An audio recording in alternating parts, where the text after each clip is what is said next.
accessibility to lock in. Okay, and I'm gonna bring you back to the stage in a moment. Okay.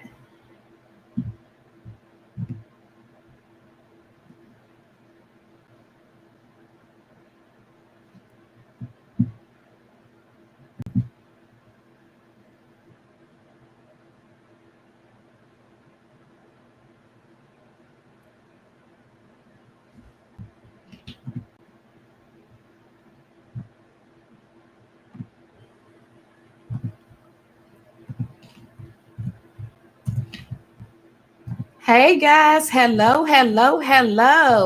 Happy Monday. Listen, happy Monday. Happy Medical Assistant Appreciation Week. We are getting started. Let me go onto my phone really quickly so I can pin this comment in the YouTube chat. Listen, guys, I need you guys to let me know as you're coming in. Let me know where you are watching from. Let me know your city and state as you are coming in. Hey, Soraya. Oh, let me make sure I hit live on Instagram. Pull Instagram, y'all. I always forget Instagram. Let me come over here. Okay, so I'm live on Instagram too now. Hello, YouTube. Where's Facebook? Where is my Facebook people? Come on, Facebook people. Check in Facebook. Hey, guys. I see y'all coming in. Pennsylvania, ATL. Congratulations, Elle. She passed her CMA today. Congratulations, Soraya. Hey, guys, let me know as you are coming in. Let me know where you are watching from. New York City. I see you guys coming in. Come on in the room. I'm going to give you guys a couple minutes. While you guys are coming in, let me just remind you guys that this week is Medical Assistant Appreciation Week, right? But y'all remember at the beginning of the month, I said I'm making it MA Appreciation Month, right? So I've been celebrating all month. I've been going live all month long. But this week for MA Appreciation Week, I have a few special guests. So I'm going to get into introducing my special guests in a minute. But listen, y'all. In the comment section, I put a link. I want you guys to go ahead and add your name to that sheet because we're going to be doing some raffles tonight. So I want y'all to add your names to the sheet. I put the link in the comments.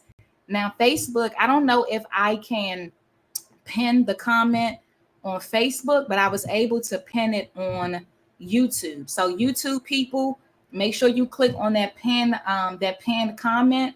And make sure you enter to win because we got a few things we giving away tonight. Okay, so click on that link and we're going to give it away at the end. So you got to stay to the end. If you are the winner and you're on it and you're not on at the end, you won't get the giveaway. So I need you guys to be on to the end.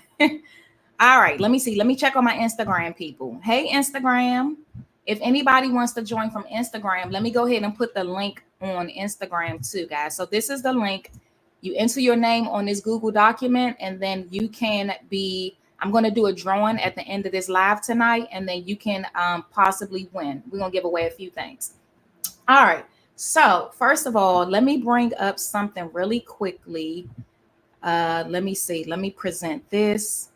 I want to remind you guys who I am. For those of you that may be joining, and this is your first time joining us, let me just introduce myself. I'm about to bring up a screen. I should have already had it ready. My bad. Let me bring that up right now. Share screen. Go here. And then let me do a full present. Sorry, y'all. I normally have this ready. All right, guys. So let me just show you guys who I am in case you don't know. First of all, I'm a mom. That's my number one job, right? For those of you, some of you guys already know that I have been a medical assistant since 2004, and I've been a medical assistant since 2011.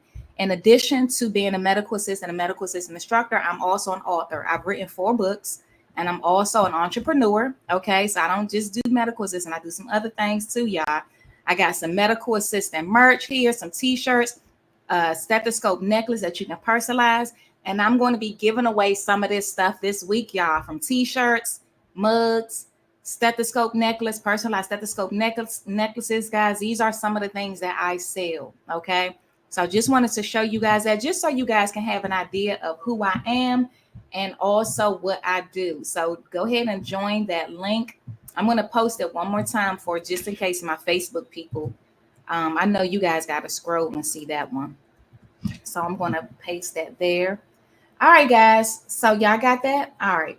And if you happen to have any questions, I'm going to get to them at the end, okay? All right. So, okay. Honestly said I'm going to hold out for the necklace. I'm glad you made it again tonight, honestly. Hey, Jackie. Hey, Arjane. Hey, Amber. Hey, Deidre. Letitia. Okay, Sophia. Thank you, Amber. Hey, Sanaya. Okay, guys, I can go through these comments all day. Let me go ahead and get it started. So, listen, I already introduced myself. You guys know who I am, Kendra, aka Miss K. I have a special guest on here tonight, okay? And we have been crossing paths for a long time. We are way overdue, okay? She's not only a medical assistant, she is a brand strategist. She does so many different things. I'm going to bring her on and then we want to get into everything that she does, because let me go ahead and add her. So if I can just have you guys to just welcome, are you unmuted? Okay.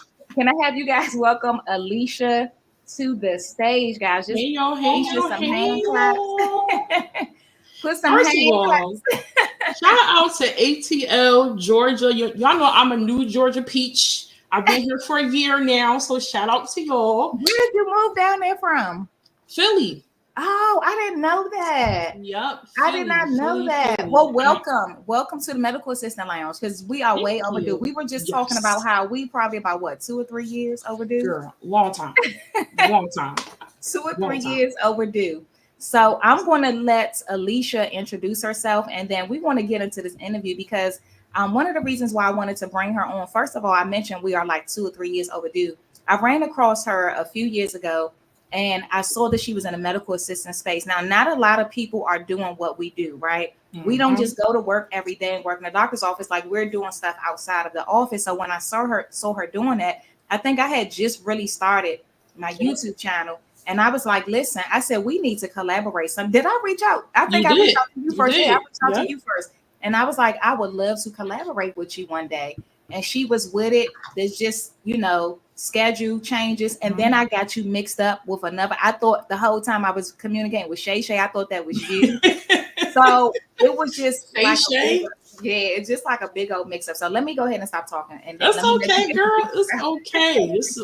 We just here with it. That's all. Well, y'all, I'm excited to be on her platform. Like she mentioned, it's been a long time coming for us to get together. But my name is Alicia, but I'm known on social media streets as an MA expert, medical assistant expert. I've been a medical assistant since 2004 myself. My overall mission for MAs is to empower you guys to level up for money making opportunities. And what that means pretty much is that it's for helping you guys to identify your top paying strengths so that you guys can leverage your skill set, whether it's in career development or entrepreneurship. So whichever avenue. But a lot of us don't understand how to leverage our skill sets or what skill sets we can actually utilize to advance our careers. So that's been my mission. I know we're going to get into like my whole backstory, but I haven't been in the field as a CCNA since 2020. So it's been a while since I've been an actual medical assistant, but I have businesses to where I utilize my skill sets every single day as an MA. But working in the field as a medical assistant under somebody else's W-2, not anymore. Listen, and let me just name her titles, okay? So, and you can tell me if I leave anything off. But we got, first of all, she started as a medical assistant, like she said. She's a brand strategist, a career coach, a best-selling author, okay? Creator. She is the MA expert. She is her own brand, the MA expert, the creator of Relentless Health Specialist and the MA Moguls. Listen, y'all, she knows her stuff. So I'm excited about having her on. And I want you to break all of that down, but I want to first get into some of your background, because I was reading an article that you shared with me. And if anybody want to read the article, I did put it in the description box. So any information that we talk about, her services, everything, the links are in the description box. But I was reading that article and I realized we had a lot in common. And one of those things was that you wanted to be a doctor when you grew up. And so I also wanted to be a doctor. And I was like, wow. So tell me just a little bit about, like what made you want to be a doctor. Tell me just a little bit about like your upbringing and what made you want to do that. So it's only me and my brother. I'm the oldest of Mhm. two. I don't know. I always had, my mom is a nurse. Okay. So I always had a foot into healthcare. But I knew I just wanted to be, I don't know, making money. Right, So I'm like, my mindset was always been on the physician aspect, but I wanted to be a pediatrician for a very long Okay. time. But coming from Philly, from the city, things happen, right? So I just couldn't figure out how to go to college with, how to pay for college. So I just, what? Let me work my way up was my mindset, not knowing that there's other avenues at the time, right? I'm 17 graduating from high school. So I went to MA school right out of high school. So right out of high school, I went to MA school and I'm like, all right, I'll just go to be an MA, become a nurse, then a PA, or then maybe I'll just go ahead and do a physician. But it just never worked out that way. But I've always had a passion to be in healthcare, working with kids though. Yeah. And I worked in pediatrics as a medical assistant for a couple years. But then I ended up pivoting into other departments. But I really wanted to be a physician. I just didn't work out that way. Listen, I understand. I wanted to become a physician too. I wanted to be an obstetrician. I just knew I was going to grow up and deliver babies. And you know what did it for me? Once I realized all of the schooling, honestly, I did not do well in math and science. And that was literally the thing. And I said, you know what? I can't do this. And I didn't have the money to go to school. I didn't have like the support from, like, I needed my father to do some things with financial aid and all that. He wasn't doing it. So it was just like, okay, what else can I do? What else can I do? Exactly. Exactly. It's the money part. It's like when you don't have the support at home, it's like, what options can you do?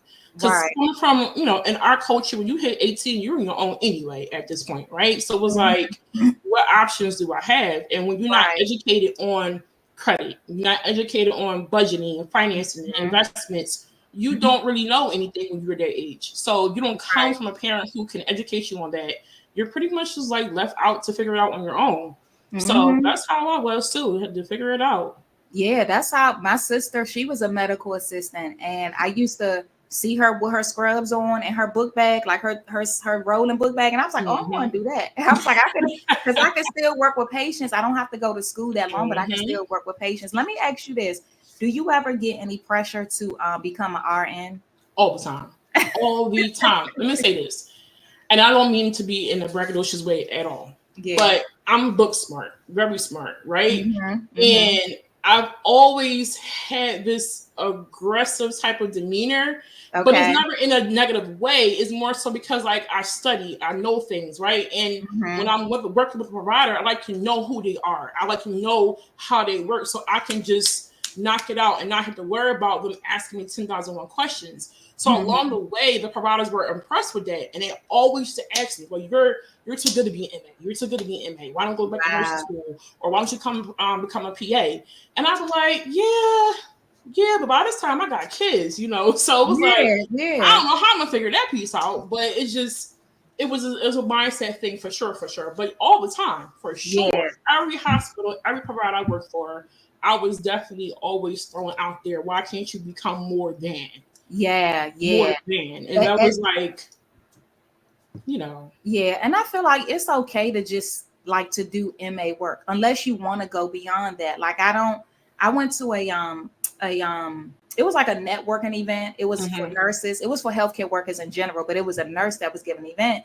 So I said, are medical assistants allowed? She said, yeah, anybody that's in the healthcare field is allowed. But when I went, I was the only medical assistant. Everybody was nurses.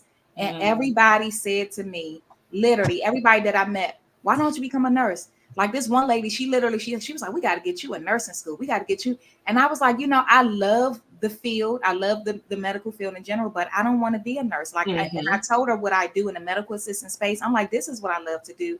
I love this. And I love to help people become medical assistants. And you know what I mean? And so it's okay to know your lane and stay there. Like if you plan to become a nurse, please do. But if you don't want to, if you're okay with being an MA, it's okay. That is okay. But it took me a long time to get to that point. Really? It took me a while to get to that understanding that I'm okay being where I'm at. And I know that there's a way for me to break past this ceiling. It has to be. Because everyone kept saying, like, this is all you can be capped out as an MA. It's just this level. And I'm like, it can't be. It's impossible. So it was like, I know I can go to nursing school. I really don't want to go back to nursing school. So it was like, how can I figure this out? And I think that that's when it clicked for me that there's a way for us to leverage our skills. And for real, I was in the field from 2004, didn't get certified right away. I had my first son in 2004. So I had my first son. When I'm maternity leave came back, the doctor who I worked for, he was under investigation for fraud. So I couldn't go back to work, didn't have a certification. When I finally decided to go back to work in the field, I was told that I had to retake the test again. I mean, to do a test. But I had to provide my transcripts. The school I went to shut down, couldn't find my history. I had to go back to school. So at this point, I had to do an MA program all over again. In 2010, I think I was. Got my associate's degree as a medical assistant at that time. And I went on the track because the school I went to had a bridge program to nursing school for Drexel University. My last year in this program, they ended the partnership because previous students were getting bad grades. So they ended the partnership. So here I am in a program thinking I'm going to nursing, and they cut it all the way down. All the way down. So in 2017 is when I figured out, you know what? Let me just figure out how I can leverage my skills. And I came back from Atlanta. I was in Atlanta, came back, worked at Thomas Jefferson as a temp. Got my foot in the door as a temp. But I knew like within a day or two I was gonna get hired because I just knew my skills. And sure enough, I got hired, talked to the practice manager, told her everything that I observed in her office from being there for 4 hours. She hired me on the spot. Then she told me they were in the midst of building up a facility, a brand new multi-million-dollar facility, and wanted me to be the lead for their office. So at that moment is how I knew something clicked. Okay, I can leverage my skills a certain kind of way and become leadership, all based upon my MA certification. So I'll speak more about that later. But yeah, girl, I had to go back to school. Wow, that was a lot. You know what? I mentioned that we have a lot in common. My school also shut down. I also worked for a doctor that was on investigation. He actually ended up going to jail. Ain't that crazy? He ended up going to jail. Yes, the news article, we can actually still find a news article. One of my old coworkers was talking about that. Actually ended up going to jail. I'm not even gonna get into the details. I'm gonna tell you offline because I don't want to identify him. But yeah, it's so crazy. But I love that you said like that's how you knew you were meant for leadership. And that's amazing. Like they hired you on the spot and for a leadership position. It's like when it's in you, it's in you. It's in you. It's in you. And sometimes you can't be afraid to just speak your mind. Yeah, especially the manager asks you, like, okay, you've been here for a couple hours, what do you think? I mean, be honest. What do you think about the office? But the key part is don't just give out problems. Give a solution to the problems you have identified. That's the key. A lot of us complain about what's not being done in the office, but we don't provide solutions to those problems. Yes. Yes, that is so good because I see like in my group, the Medical Assistant Lounge, that's actually really good because in that group, I get people, it's a safe space to talk about frustrations and stuff. Like I don't want anybody in there to like down medical assistant. I've had to put people out because they came in, you shouldn't do it, it's a waste. You know what I mean? All of that. But it's okay to share your frustrations. And I like that you said share solutions. So now going forward, guys, when y'all are, talking about those frustrations or venting or whatever, like try to think about solutions that you can offer to the office. And I love that you prepare medical assistants for leaderships. And what you do already stands out from what other people in this space are doing, but you are specifically like focusing on leadership. Let me ask you this. I'm kind of out of order in the questions I was going to ask you. Okay. But let me ask you this. What are some of like the most challenging things about being a leader in this space, in a medical assistant space? The most challenging it's like you're stuck in the middle. And you're stuck in the middle because you're still trying to be relatable to your staff, to people that you are in charge of. And trying to also make a fine line between wanting to still be a peer considered to being part of a leader. And also also the other side of it is making sure the providers in healthcare leadership take you seriously, right? Okay. Making sure that they don't just look at you because you have a CCMA or MA as a title or as credentials. So Mhm. it's that middle ground you have to play back and forth. So that was a challenging Okay. part for me when I first started out. Is like, okay, I know the problems we have as MAs, and I know Okay. what we need as MAs, and I don't want my people to feel like I'm leaving them behind. But I also know this is a gateway for us to make change by Mhm. me being this person. So Yeah. it was just trying to find that balance with my team, keeping that morale for them, and also Mhm. making sure that leadership took me seriously based upon not looking at me just as a medical assistant. Right, Yeah. right. That's good. That's good. I have a doctor that I've worked with. I'm not gonna mention the specialty because then I don't know if any of those people are watching, but he does make me feel like that he looks down on us because of comments that he's made. And you know, I I think I can't even mention this because then I will put it out there. But he definitely has made me feel like that. And you're right, yeah, I'm not even going to touch on It's that. okay. I can't. I Yeah, feel the vibes though because yeah, I've had my yeah, fair share of those same providers as well. What yeah. I can say, it's been times where I was promised leadership roles. Mm-hmm. People would train me for leadership roles, and then because my approach to something that they didn't want to do, or my innovative ways was too, I guess, foreign for them or too scary, they Mm-hmm. reneged on those promises and gave it to somebody else. Or Yeah. they would have me train people for the very position that I can do, train Mm-hmm. them. So it's like I'm good enough to train, but I'm not good enough to have a position, you know. So it was just like I Right. had my fair share of those people.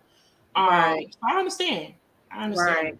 And I've experienced patients coming in. I'm sitting right there at the desk, right? Mm-hmm. Will walk past me to go ask the nurse a question. And you know what the nurse will do? Direct them right back to me. Like she's sitting right there. You can ask her because most of the stuff the nurse didn't know because the nurse was in charge of doing something. The nurse was managing, Mm-hmm. right?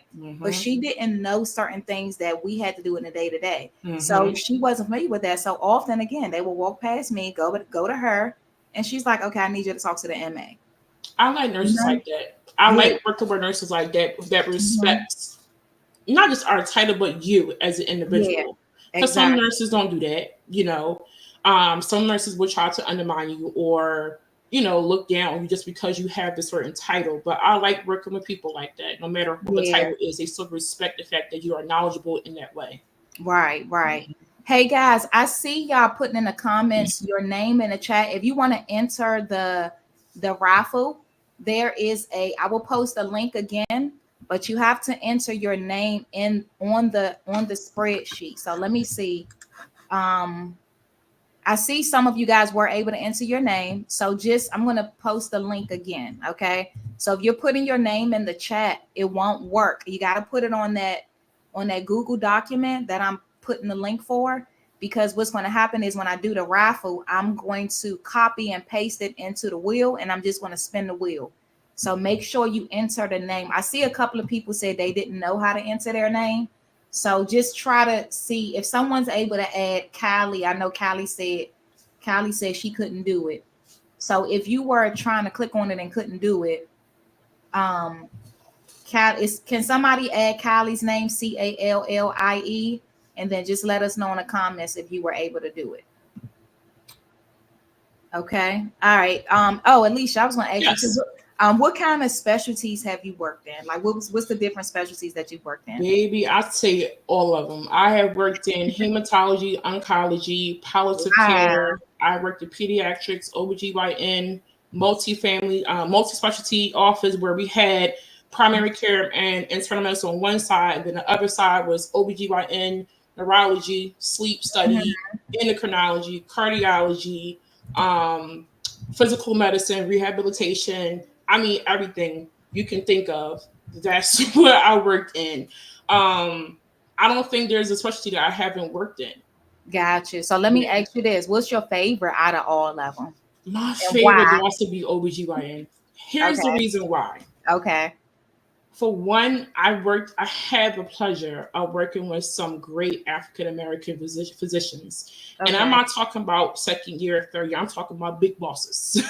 Okay. The ones who, who's able to make some change. So being working under them, working helping them to create, streamline things was my best part in my career working with them. Like to this day I can call her up or call them Yeah. up. You know what I mean? So working with Yeah. the OBGYN was my favorite.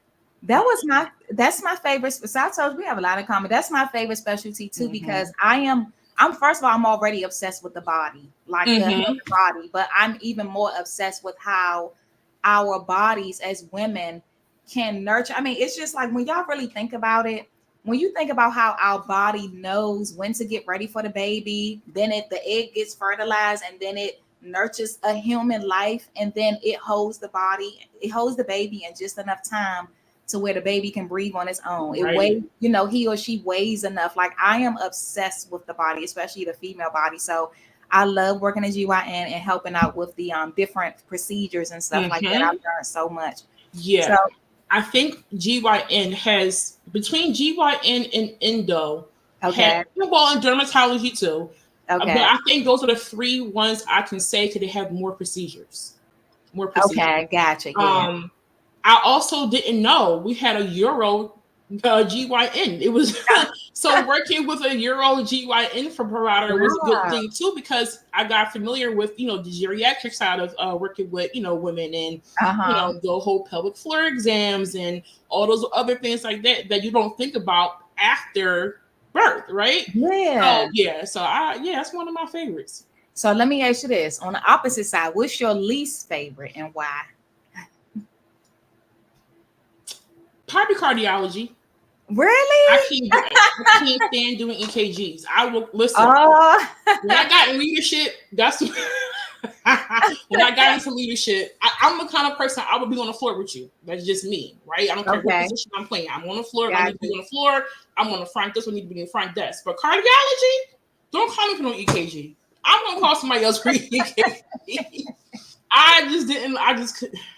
Nah, That's cardiology is my least favorite. that's probably my favorite next to GYN. And Really? cardiology. You know why? I think it's probably my favorite now. GYN is always my favorite, but I think I'm probably because I'm in my soft girl era.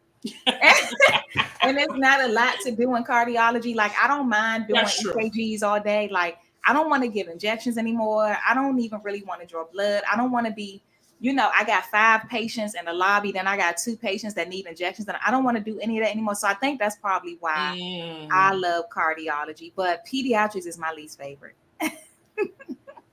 Really? It's my least Why? favorite because first of all, I love babies, I love kids, but I think it has to do with being in a soft girl era, probably just Okay. the craziness of it all. Yeah. It's very fast paced. Yes, I loved it in it. You see your babies grow up from infancy, and if you're there for a while, you see them grow up. I love that, but it's the stress of it all that I think I just lost the patience for it. I think that's what Gotcha. it is. Yeah, I have a love hate for it because I Okay. experience things where I've seen the bad side of being in pediatrics in terms of the parents Okay. neglecting the children, kids coming in there looking all kinds of horrible, like Yeah. those type of things that I just couldn't. Oh, it just couldn't Right. deal with it. But Yeah. other than that, that was my baby at one point. Yeah. Yeah. Yeah. It was hard dealing with sometimes you have to deal with the parents too. Yep. And it was just a lot. I mean, like, and I don't want to discourage anybody from working in peds. I I always know. I don't either, I don't y'all. want to discourage anybody, but because I love the babies, I love the kids. Oh, it said they trying to click on the link, maybe download, know how to add my name. Can anyone explain? Okay, so for anybody that's having problems, I'm sorry, guys. But if you click on it, you should be able to. It's a link, and I see people adding because I can see it in real time. So I do see that people are adding their name right now. But you just gotta. Oh, I see Anna. I see your name on there actually. For I'm some gonna get to reason, some of y'all questions too. I see y'all questions on here. I yes, can't comment, but I'm going to verbally respond to y'all questions. So just give me a moment, yes. y'all. Keep posting your questions, y'all. We want to get to them in just a few minutes. Keep posting it. But if for some reason you can't, I know someone added Kylie. If someone can add Emmanuel, if you guys can do that for the ones that can't get in, and then at the end, right before I draw the raffle, I'll just add anybody else that couldn't get in. So don't worry about it. If you can't get in, I'll add you at the end. So I want to get into some of your services because you do a lot. I mentioned all of your titles. I want to start with the brand strategist, like what you do as a brand strategist, because I'm actually in that place now where I'm trying. Like, can I get like a little mini session right now? Yeah. So Ms. Penny did mention my credentials. I forgot to even mention that when I first introduced myself, but I am a certified career coach, professional development educator. What that means pretty much is that I'm certified to coach anyone in career development. Professional development is similar, the same exact thing. I started out doing career development, career strategy, resume stuff, but then I got out of it only because I feel like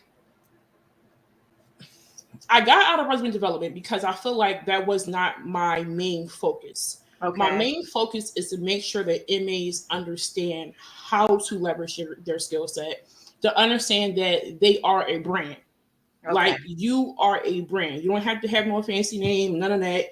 Your name, you are a brand. And how you show up for yourself, how you present yourself, what your unique value proposition. If you know how to leverage that, you can definitely advance your career into any level.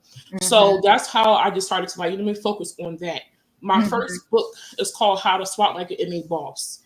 And that book is pretty much go Say that again. I'm going to put that in the chat. How to what? How to SWOT, SWOT, like an MA boss. It's on my website. You go to my website, you can see it in there as well. But that's my first book I came out with. I came out with that book because it shows you, I told my story, and I tell you guys how I was able to leverage my skills. And I don't think about having a brands in May. Oh, we're gonna listen to those questions. Give me a second.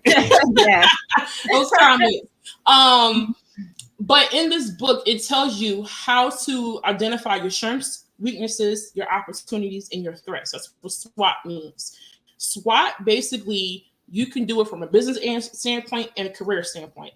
And, you know, as an MA, we're not taught these things, right? We're not taught that we can look at ourselves as a brand. We're not taught that we have opportunities outside of our title. We're not taught that we have other opportunities outside of becoming a nurse. So because of these things, I'm like, okay, how can I pull people in? How can I pull MAs in to be able to help them advance their career? Because I know that there's ways you guys can break this ceiling. And I'm like, personal branding. That's just very much what it is. And that's how I was able to identify myself as an MA expert. Once I'm my trial. You know, like myself, my brand is the proof that it can be done. And along the way, I was able to coach other MAs, helping them, creating proposals for job opportunities, helping them go from making 30K to making 80K. Y'all hear that? Y'all hear that? Listen, there's so many different things because you can literally create your own opportunities in your facility where you're at. It's all about understanding your facility pain points and what solutions you can provide to that facility that you guys are working for, or another opportunity somewhere else. But it all starts with you. I have a framework that I call RPR. Reflection, preparation, and relaxation, right? So basically going from these stages, you take some time to reflect on yourself. Why did you become an MA to begin with? What about being an MA you love, you don't love, right? Because the things you don't love, of course, you don't want to sit here and hop into, for another career opportunity. So you have to really take some time to reflect on where you are and where you guys are trying to go. Okay. Once you do that, think about the skills you guys do every single day. Everything you guys do, from opening up the exam rooms to rooming a patient to doing blood pressures, every skill set you guys do, every duty you do, I always say to write it down and keep track of every single thing. But when you guys take inventory of the things you do, you can see what it is you like, what it is you don't like. What can you do with your eyes closed? What can you do in your sleep? What can you do that you can teach somebody else, right? What can you do that can be used in your office in your 9 to 5 skills for somebody else? Once you guys take inventory of all these things, even your weaknesses, because sometimes you guys can go to class, take a certification course, do something to elevate those skill sets that now you can go ahead and take and leverage those skills too. So you guys have to figure out exactly what it is you like to do, don't do, what skill sets you have, and how you can leverage them. But the key point of all of it is showing up for yourself, right? For one, you have to have a confidence to say, this is what I do. I know I can do it best, and this is why you need me, right? Like when we go into interviews, when I interview MAs, I be feeling so bad because I'm like, okay, I gotta put on my career coach hat now because I'm gonna tell you this part and I'm gonna tell you this part because I want you to understand moving forward. If I don't hire you, I want you to be able to get a job somewhere else. Yeah, and I love because that. people come in here not confident, they don't show up prepared. Okay. And it's beyond the interview questions. When you guys are preparing for interviews, I know probably all over the map, but it's you okay. guys are preparing for interviews, you have to come in there knowing you did your research. This is all about branding yourself, right? You have to do your research. You have to figure out the pain points for the role you guys apply for. We have LinkedIn. LinkedIn is not only the place you guys go to apply for jobs.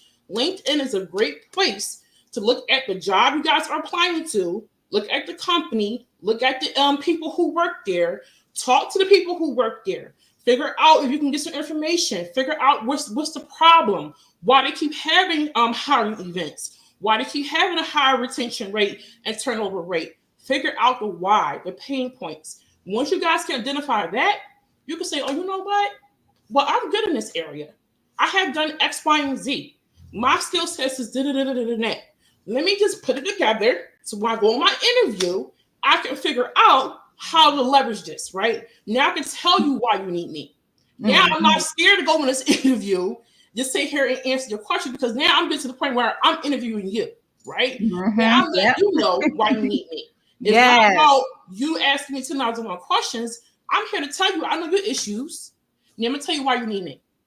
Yes, I love that. Branding is. That's just branding yourself in a way to leverage your skills. We can go deeper into entrepreneurship branding, but that's another time. And so, and I love that you said that you got into that because I'm definitely going to have you on again for the business side because one thing somebody did mention, they didn't think about branding as an MA. I didn't think about branding as an MA either. When I think about branding, I think of business. So I love that you mentioned that. And I love that you mentioned the confidence. Like now it's me interviewing you.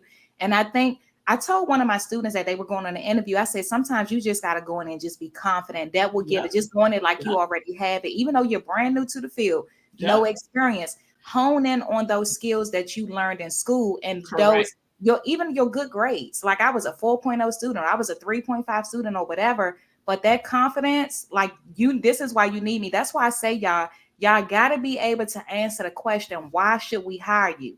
You need to know why. Don't just come up with a generic answer. Because I don't know if you've seen this, but I've had people in the group that say, hey guys, how would you answer this question? And I get it because they might be new to interviewing, they don't get it. But the downside to that, guys, is that when people are telling you how to answer, tell me about yourself, or why should I hire you? You're answering it from their perspective. I want you guys, just as a follow-up to what Alicia's saying tonight or whenever, I want y'all, if you know this is something you struggle with, start writing down reasons why a job will be lucky to have you. Like, why are you an asset to a job? Why are you an asset to the office? And really believe that.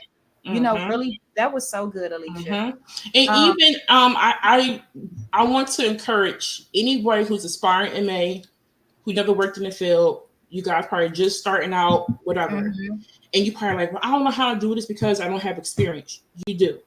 What you have to understand is that it's something called transferable skills. Okay, transferable skills is the key. No matter whether you worked at McDonald's, Walmart, or whatever, it's customer service at the end of the day. Patient care is still customer service, right? What you have to do is take whatever job you're looking to apply for, look at the job duties, look at the skill sets, right? Look at your past experiences and I'll start to align them together, right? Because your Walmart experience is definitely relatable to a medical assistant experience. what you have to speak on is the soft skills, because you don't have the hard skills. The hard skills is the actual technical work that you guys are doing in your 9 to 5. You have to start speaking to the soft skills part, because until you can get the hands-on experience, that's the only leverage you have is the soft skills part. So if you walk into my office and you can touch on the soft skills part, then that means I can work with you. I can train you for the hard skills. That's no problem, because you have the other piece to it. But if you guys don't know how to even do that, you're going to be a hard sell. It's going to be a hard sell. So you have to focus on the transferable skills and your soft skills as related to the job you guys are applying for, which is why I say that you can't use the same resume for every single position. What worked at Foot Locker ain't going to work for the hospital, okay? So you have to tailor it for every different thing you guys are applying to. And the reason being is because every job description is different. So you need to know what you are speaking to, your paper.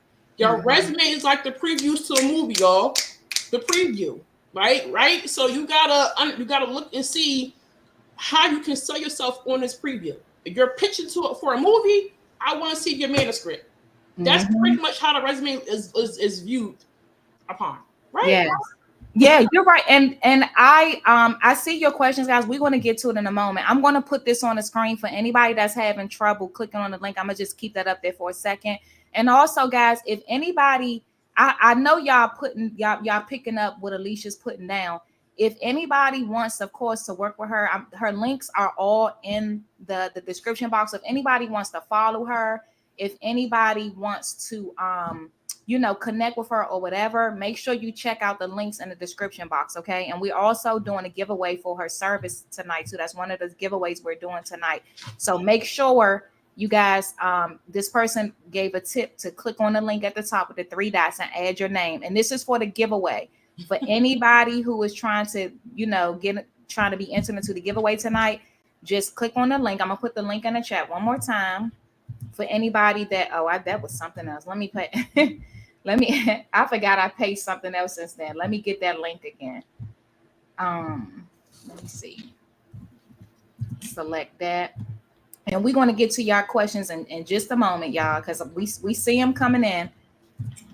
So that's the link again to enter to win. Another thing I want to mention, so that's brand strategist.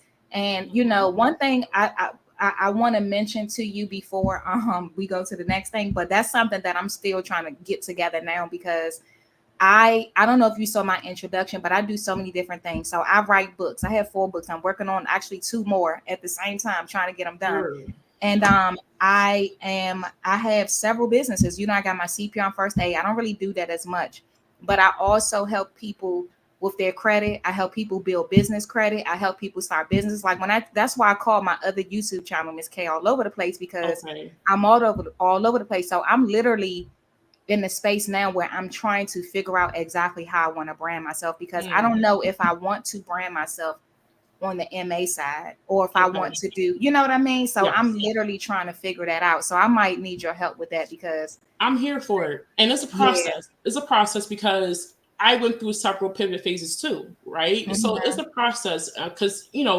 working with strictly medical assistants is a challenge as well, because it's like we have to break that mindset with us first before we can get them to another level. So but I'm here for it whenever you're ready.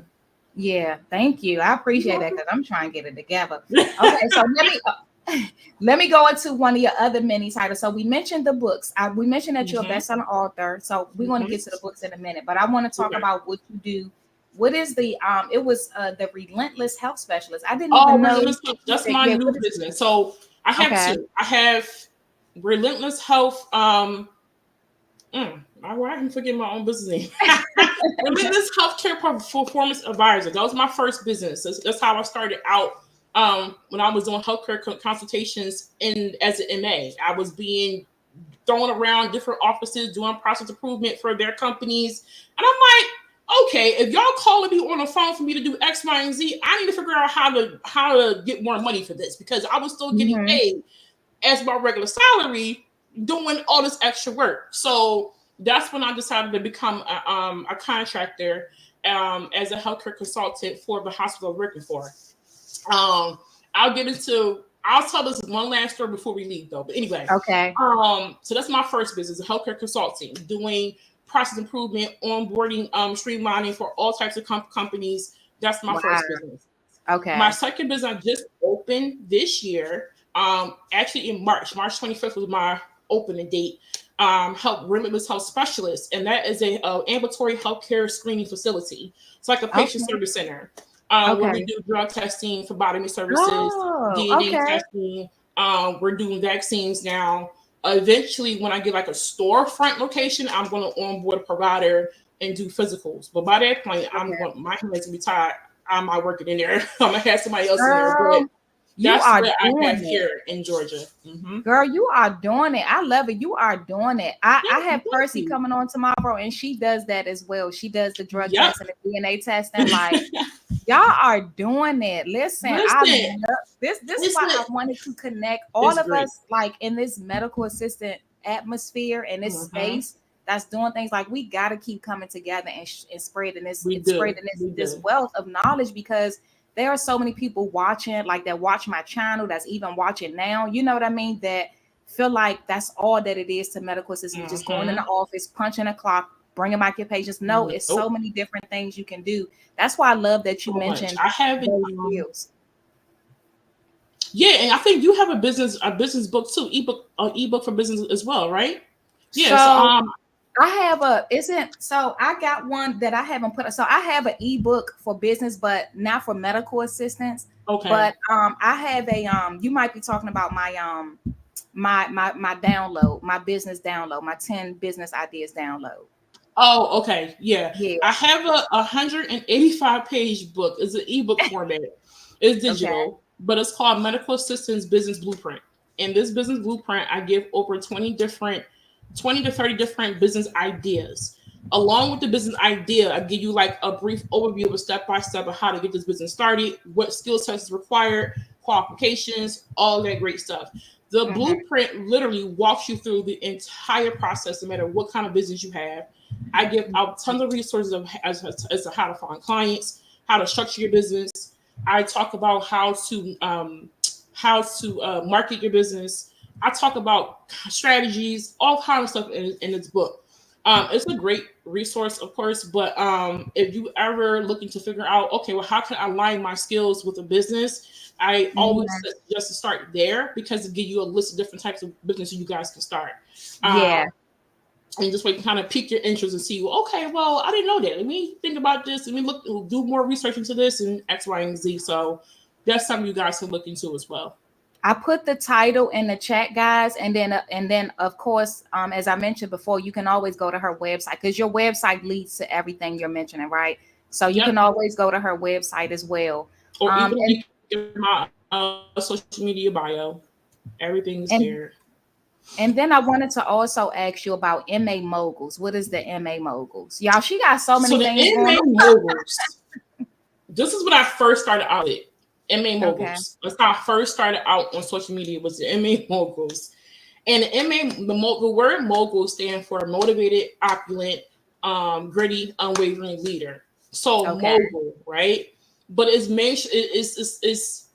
like a play off of you guys being a boss, but in a different aspect.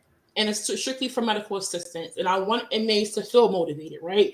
I want you to understand that you guys have the grit to be a leader. I want you guys to understand you have a grit to be your own boss, no matter what it looks like, whether that's entrepreneurship or a different industry and career. So this whole network is pretty much just us getting together, having career development, career strategies, strategies for business, connecting with what is like a network hub.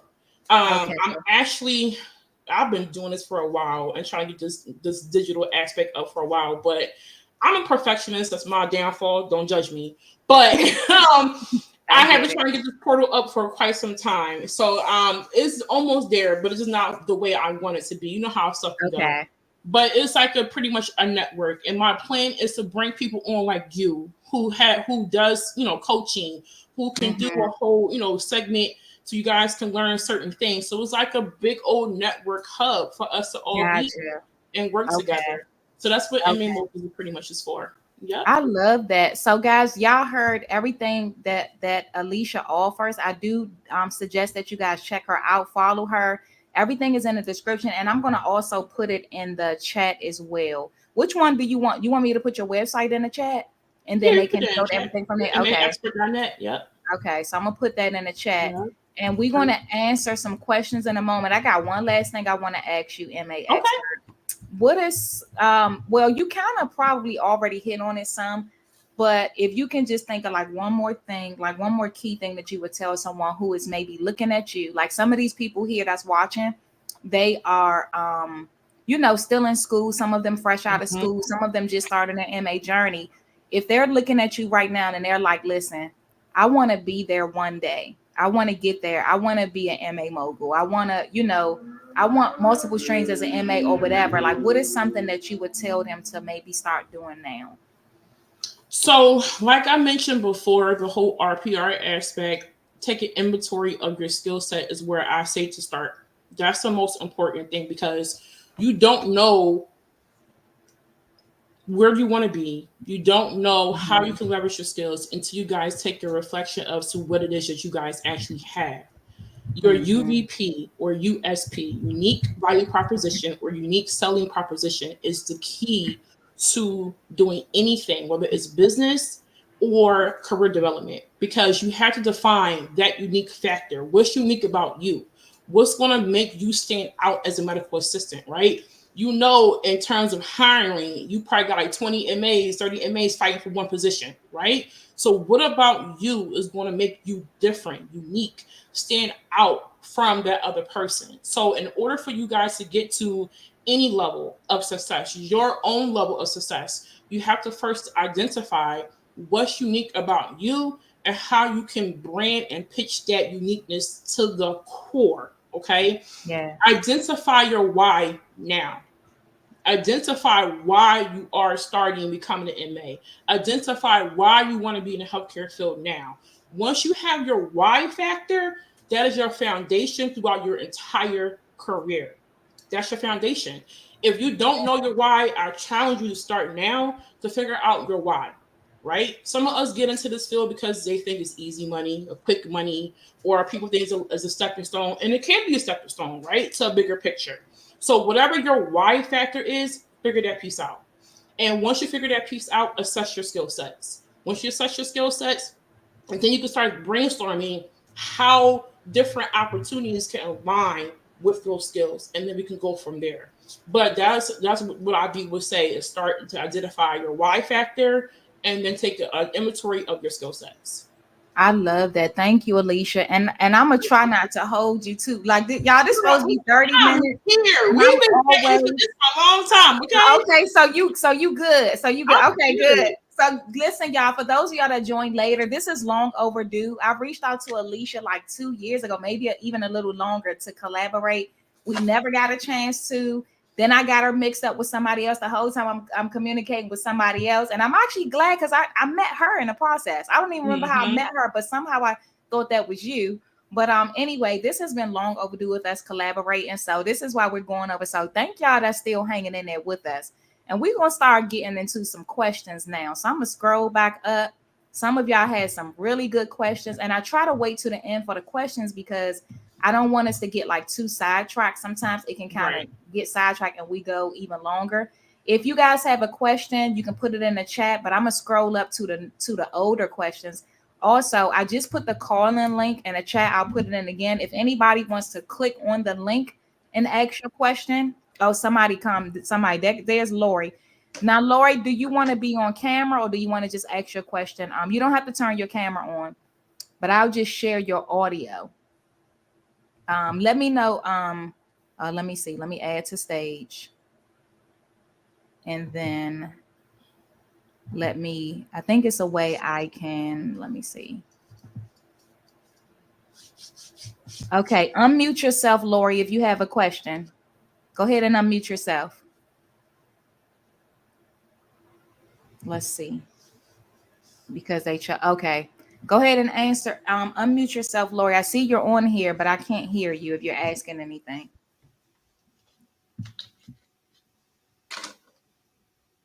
So while Lori is trying to get that together, let me know, Lori, and you can type in the comment section too, Lori, if you're having any issues like if you're having any issues with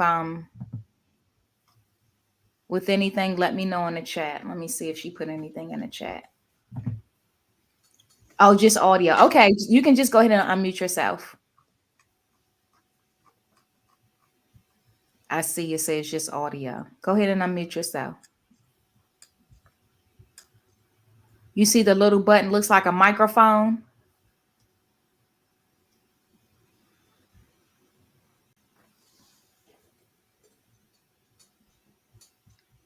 Okay. So if anybody else wants to call in, feel free to do that. We'll just keep you backstage until we answer Lori questions. So yeah, Lori, you just have your audio. If you're able to, you can go ahead and unmute it. Let me scroll back up. And then Alicia, if you see any too that you want to just go ahead. I'm about to get ready to say while Lori I'm getting that together. Miss, is it L? Congratulations on passing your exam. That's exciting. Exciting. And let's see here. Miss K is doing a tremendous job. Shout out to Miss K, y'all. Thank y'all. I did see a question. Somebody asked Alicia, what is something, because you're on the hiring side, they wanted to know, like, what is something that a person might say that might cause you to like turn them away? Like basically that's a turn off for you. So let me just say that I am a first impressions kind of person. And that really starts at your resume.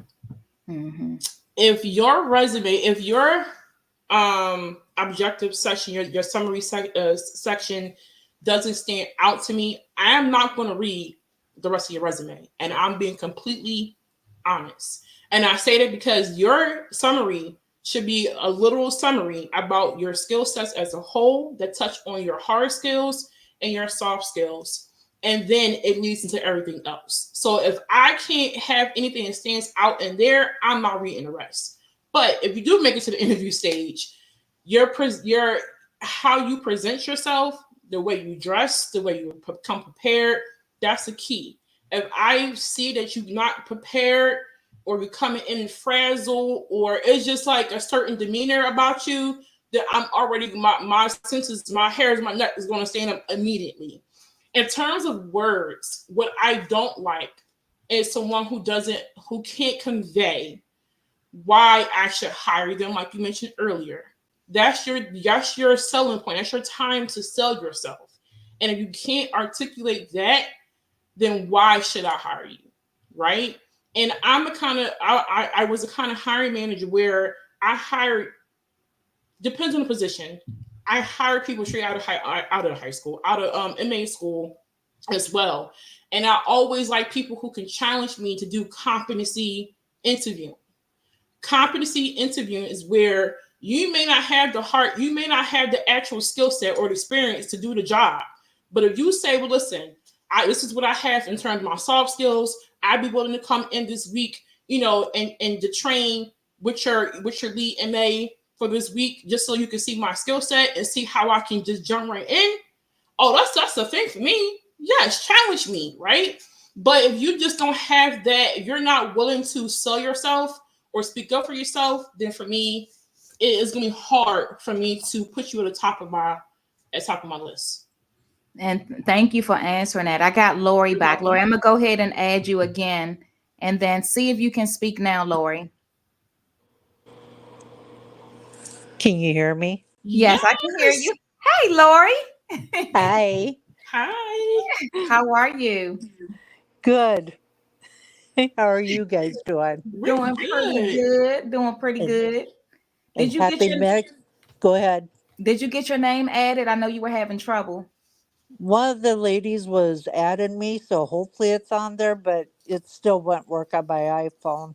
Oh, okay, gotcha. It's good to hear your voice, Lori. I'm always seeing you around, and I sent you an email too about your necklace being delayed. I sent the email to my vendor to see what the holdup was. So hopefully it just came. Oh, it just came. Oh, Yep. perfect. Make sure you send me a picture. So, guys, I have this customized I'm about to stethoscope say, necklace. you gotta send me this link because I need a necklace, okay? I got you. So you got it now, Lori. That's good. That's good. Did you have any questions? Not right now. For what little bit I've been trying to go in and out. So I've missed some. So I'm hoping I'll be able to review it afterwards if I need to. Yes. Yes. And Lori, let me just tell you, thank you so much for being like, you are one of the ones that are one of my regulars. Like, I see your name all the time. You're always present during my videos. You support. I mean, you have got my necklace. I mean, everything I do, you're commenting on it. Like, you are always there. So I really appreciate you hanging in there with me, being a supporter, following me, and all that good stuff. I really do. I really Like do. We love people like you. Like I Yes. said Our on the day page, ones. if it wasn't for you, I wouldn't have passed my test. Oh, I'm So, happy to hear that. It makes my heart smile, really. well, you're good at what you do, and people need to realize how much you do help. Oh, thank you. Yes, Thank indeed. you. In Thank some of your books, I did get a couple of Oh, those. you got my books? Oh, okay. Oh, listen, see y'all, Lori, She one of like my she's one. trying to get prepared, okay? She said, I'm I trying to get love all it. the knowledge. Thank you, Lori. Thank you. And she should. That's Thank good. thank you so much, Lori. And make sure you tune in tomorrow night too. Make sure you I I'm will live definitely the try same to, time hon. tomorrow night. Yeah, she got some good people this week, for Yes. sure. And thank you for calling. Oh, somebody else just called in too. Thank you for calling in, Lori. I look forward to talking to you again soon. You too. All That right. or Love you, Lori. message. Love you, Lori. Love you guys. Love All you too, righty. Lori. Good Have a good night. night. All righty. So we have Miss Janine Brown Okay. on here. Can you guys hear me? Yes, Yes, we we can. can. Hi, Hi, babe. How are you? Janine. I'm good. How are you? I'm good. I can't see. Um, it just says the MA expert. Yeah. Oh, so can you see me too? Is both of us up on No, the no, no. screen? I just wanted her name. That's what I'm saying. It says Miss K, but then it says the MA expert. I Oh, you wanted want to her? address her by her name. Oh, go ahead, Alicia. Oh, Huh? And Alicia. It's Alicia. This is my friend Janine. Hi, Alicia. Janine. Yes, my real name. Are you referring to? No, she just said Alicia, so that's fine. So I Yes. just wanted to address you by your name. That's Oh it. yeah, girl. Alicia or So, the MA expert doesn't matter. Either one is so okay with me. Alicia, I just got on that long ago. Sorry, I got off work. At That's 6:30. okay. But I wanted to say that Kendra has been a great inspiration in my life. Oh, thank She you. has been, what would I say, Kendra?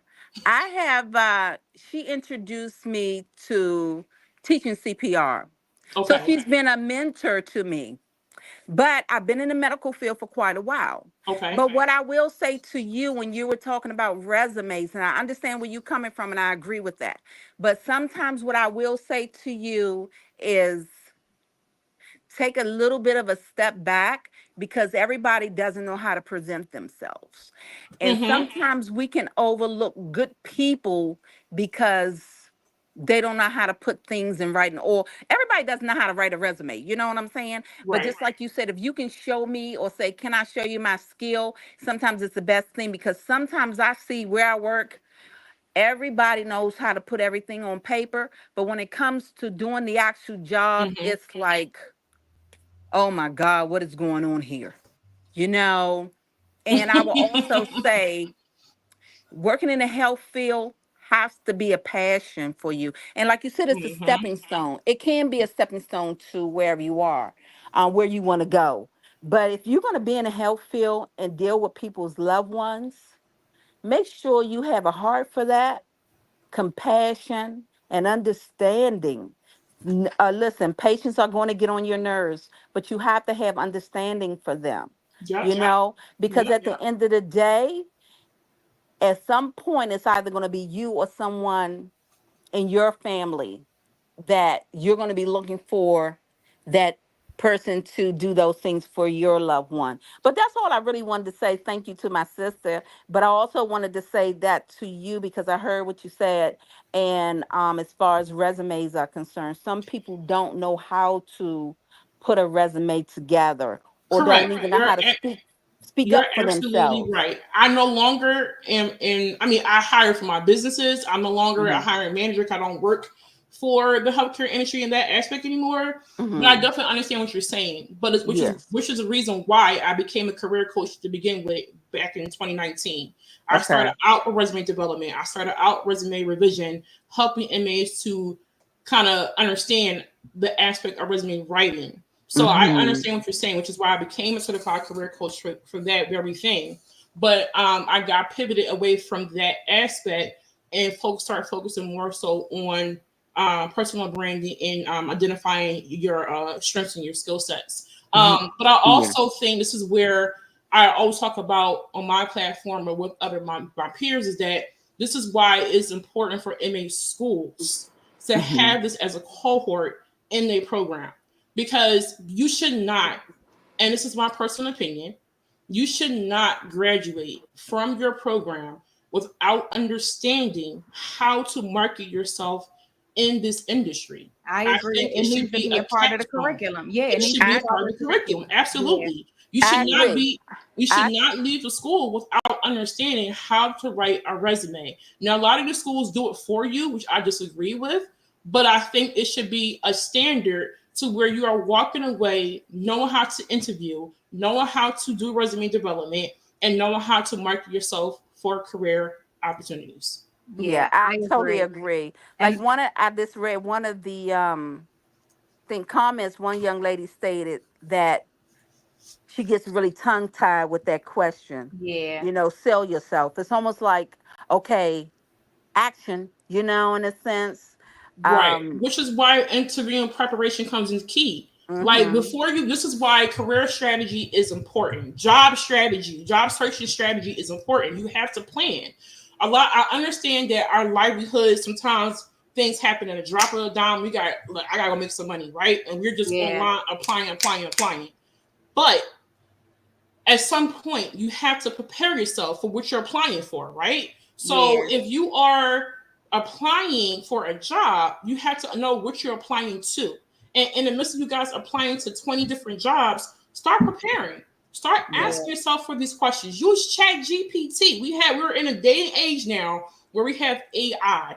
And Chat GPT, you guys don't know, it's a gold mine to help you create your resume and interview. You can upload yes, your old resume and ask them to help you to identify key or core interview questions that you guys can practice on. You can Mhm. even take the job link that you guys applied to, put it in ChatGPT, and it will curate questions based upon that job description. I So hope y'all. I hope y'all understand what made a you're note of that. right. I understand what you're saying, but I think that I don't want us to get so stuck into that being an excuse, right? Yeah. I want us to get out of that mindset and really start to take our craft, to take our skill set seriously. You guys pay too much money for these programs to not take yourself seriously and want to learn how to interview, right? If you know you're tongue tied, y'all see me, I get tongue tied all the time too, right? I have a lisp. So if I know that, I'm going to practice on how to speak or how to speak properly. I'm going to Yeah, practice on my questions before I sit in somebody's office to be able Mhm. to answer these questions. So Yeah. yeah, you might stumble the first time and you might get feedback depending on who the person is. But when I go home, oh, I'm going to practice. So my next interview, I can be able to, start Yeah. to hit Boost certain your. key points. You know what I Yeah. mean? yeah, Boost yeah. your. And Yeah. thank Yeah. you. Yeah. And thank you for calling in, Janine. I got a couple more people on the Go backstage, but ahead, babe. thank you Thank so you. much. You're And thank welcome. and All thank you right. for watching and tuning in and Thank calling in you. You're too. welcome. Good Okay, luck. Good love luck. you. Bye bye. Okay. All righty, Aisha, go ahead and unmute yourself. Aisha. Hi, ladies. Can you guys hear me? Hi. Yes, we can hear you. How are you? Okay. I'm fine. How about yourself? Pretty Doing good. Thank you for good. calling in. Well. Kendra, first, I would like to say thank you for everything that you are doing, that you have done, and that you're going to do You to are so help welcome. us, get past this and become the MAs that we want to. So I thank you for that, especially for me. Like, I love the group, all the questions that I ask and everything that gets answered. And I especially love the videos because I recently just graduated from school to become an MA. I think like on Okay. the 18th. Yep, on the 18th. And I can honestly say that your videos have been helping me tremendously prepare to take, my certifications. Like, the anxiety I can feel is just dwindling down. So I have you to thank Wow. for that. So Now thank you you. listen, you are so welcome, Congratulations. Aisha. Thank you. Thank you. Congratulations. And my question for you, Miss Alicia, Yes, ma'am. I actually have worked with you before. Mm-hmm. We have exchanged some messages before on TikTok, I think, if I'm not mistaken.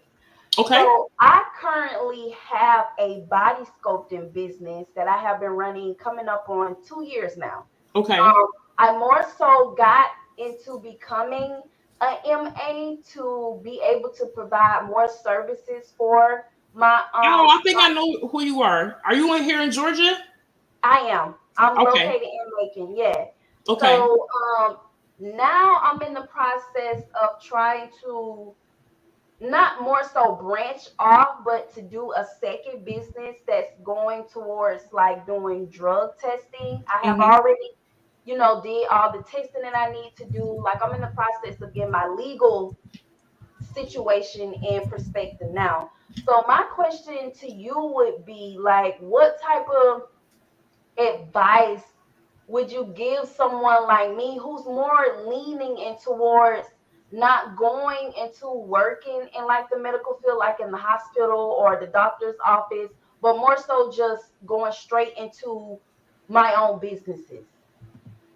Okay, make sure I understand correctly. You say you already have a body contouring business, but you want to pivot into the drug testing industry, correct? Correct. Okay, and you're saying that because you went back to school for your MA, basically you want to know how to really utilize those skill sets without having to work as a medical assistant. Correct. Gotcha. Okay, so body contouring and your drug testing business. To be honest with you, you could do it as a whole business, right? Okay. You could do it as a whole business because body contouring is also a factor into the wellness aspect of things. And I'm saying this because of pivoting from my own structure for my business, right?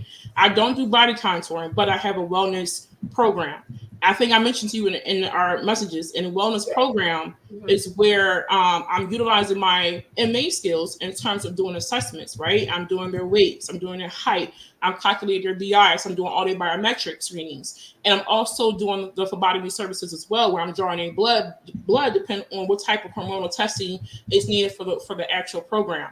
So being able to still utilize those skill sets, be able to use that in the wellness program aspect for the weight management side of things or PCOS side of things, depending on what kind of products you have for body contouring, can factor into a weight management program within your health screening business. I never want you to say drug testing unless this is the only service you're going to provide, right? Because Right. people get tripped up with just labeling that. Label your business as a health screening or diagnostic lab type of business because you're going to do multitude of things. Okay. So you can definitely utilize your skill set as an A depending on what area you want to focus on. If you want to focus on strictly drug testing, of course you can't utilize those skill sets in that. Only thing you can want to be utilizing is your point of care testing, because you're going to do rapid testing. But in terms of like the more assessments, more your clinical side of things, you won't be using that in drug testing. So my advice to you is to still take assessment as to what it is you want to utilize, right? What skill sets about being an MA that you would like to use in your business, because that's going to be your selling point too. So if you have success in body contouring, what services or products can you now mend with your skill set as a medical assistant? Okay. Did that make sense? I'm sorry. Yeah, it makes perfect sense. Okay. Yes. Yeah. So basically, just take an inventory of do you have any experience as an MA? I do not. I have experience as a CNA. CNA. Yeah. Okay. Okay. Okay. So you don't have any experience with drawing blood. No, I do not. Okay. Okay. So yeah, so that's a prime example, right? So if you don't have experience with doing phlebotomy service, but you want to offer certain things that has that skill set, how is that going to work, right? Are you going to hire somebody? Are you positioned to hire somebody? So it's levels to it. So take an inventory of what it is you actually want to do, identify your skill sets, and align that with the service. If your skills don't match that service, are you in a position to be able to hire somebody else to do the service, or are you willing to invest in yourself to learn the skill set to do the service? Okay, makes sense. Okay. That's Thank good. you. Thank You're you, welcome. Aisha, for calling in. Okay, we got Jackie coming up next, guys, and just we got about 4 more people to come up. So guys, just Okay. keep your questions short if you can, and I'm gonna go ahead and Yes, bring up ma'am. I Jackie. see your question. I'm going to get to your question too. And there's another person I'm going to get to their comment as well. It was Okay, go ahead. Hold on 1 second, Jackie. Go ahead, Alicia. hold on, because they were just like the first comment, and I don't want them to think Okay. we overlooked their comment unless their Okay. name is something different than what's on here. It's called Honestly. Oh, honestly, yes. Yeah. So that person, their first question was, where is it at? Where is it? All right, y'all, hold on. I'm scrolling. Okay.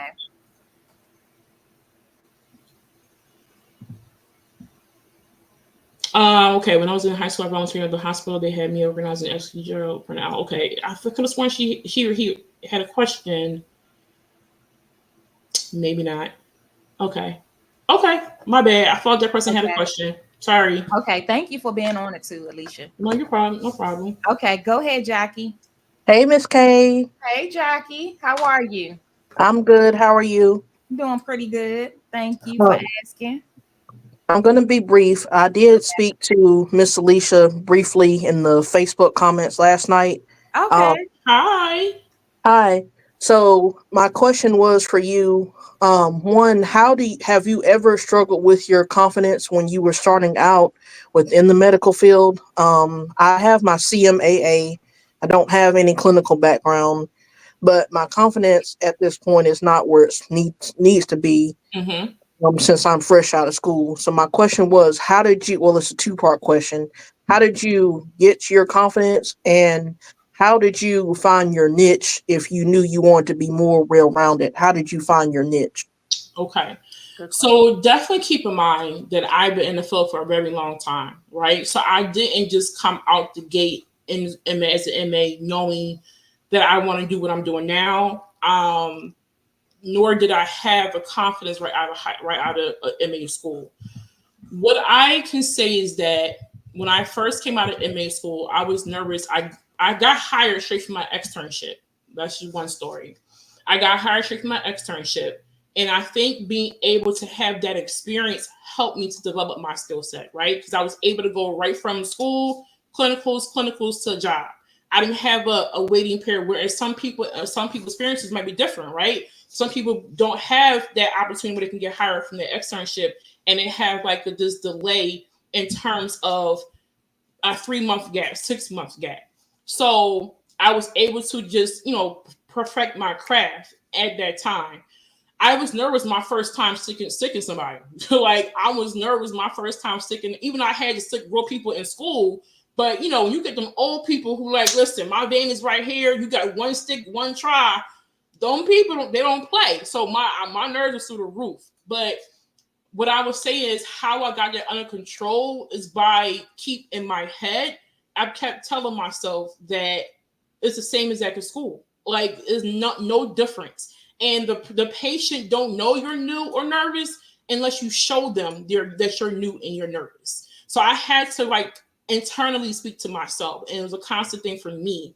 And then luckily I had the support of other peers who was in my exact same shoes at one point that was able to coach me, right? There was times where I had missed someone's blood a couple times, PCINR, with those you got to get it instantly.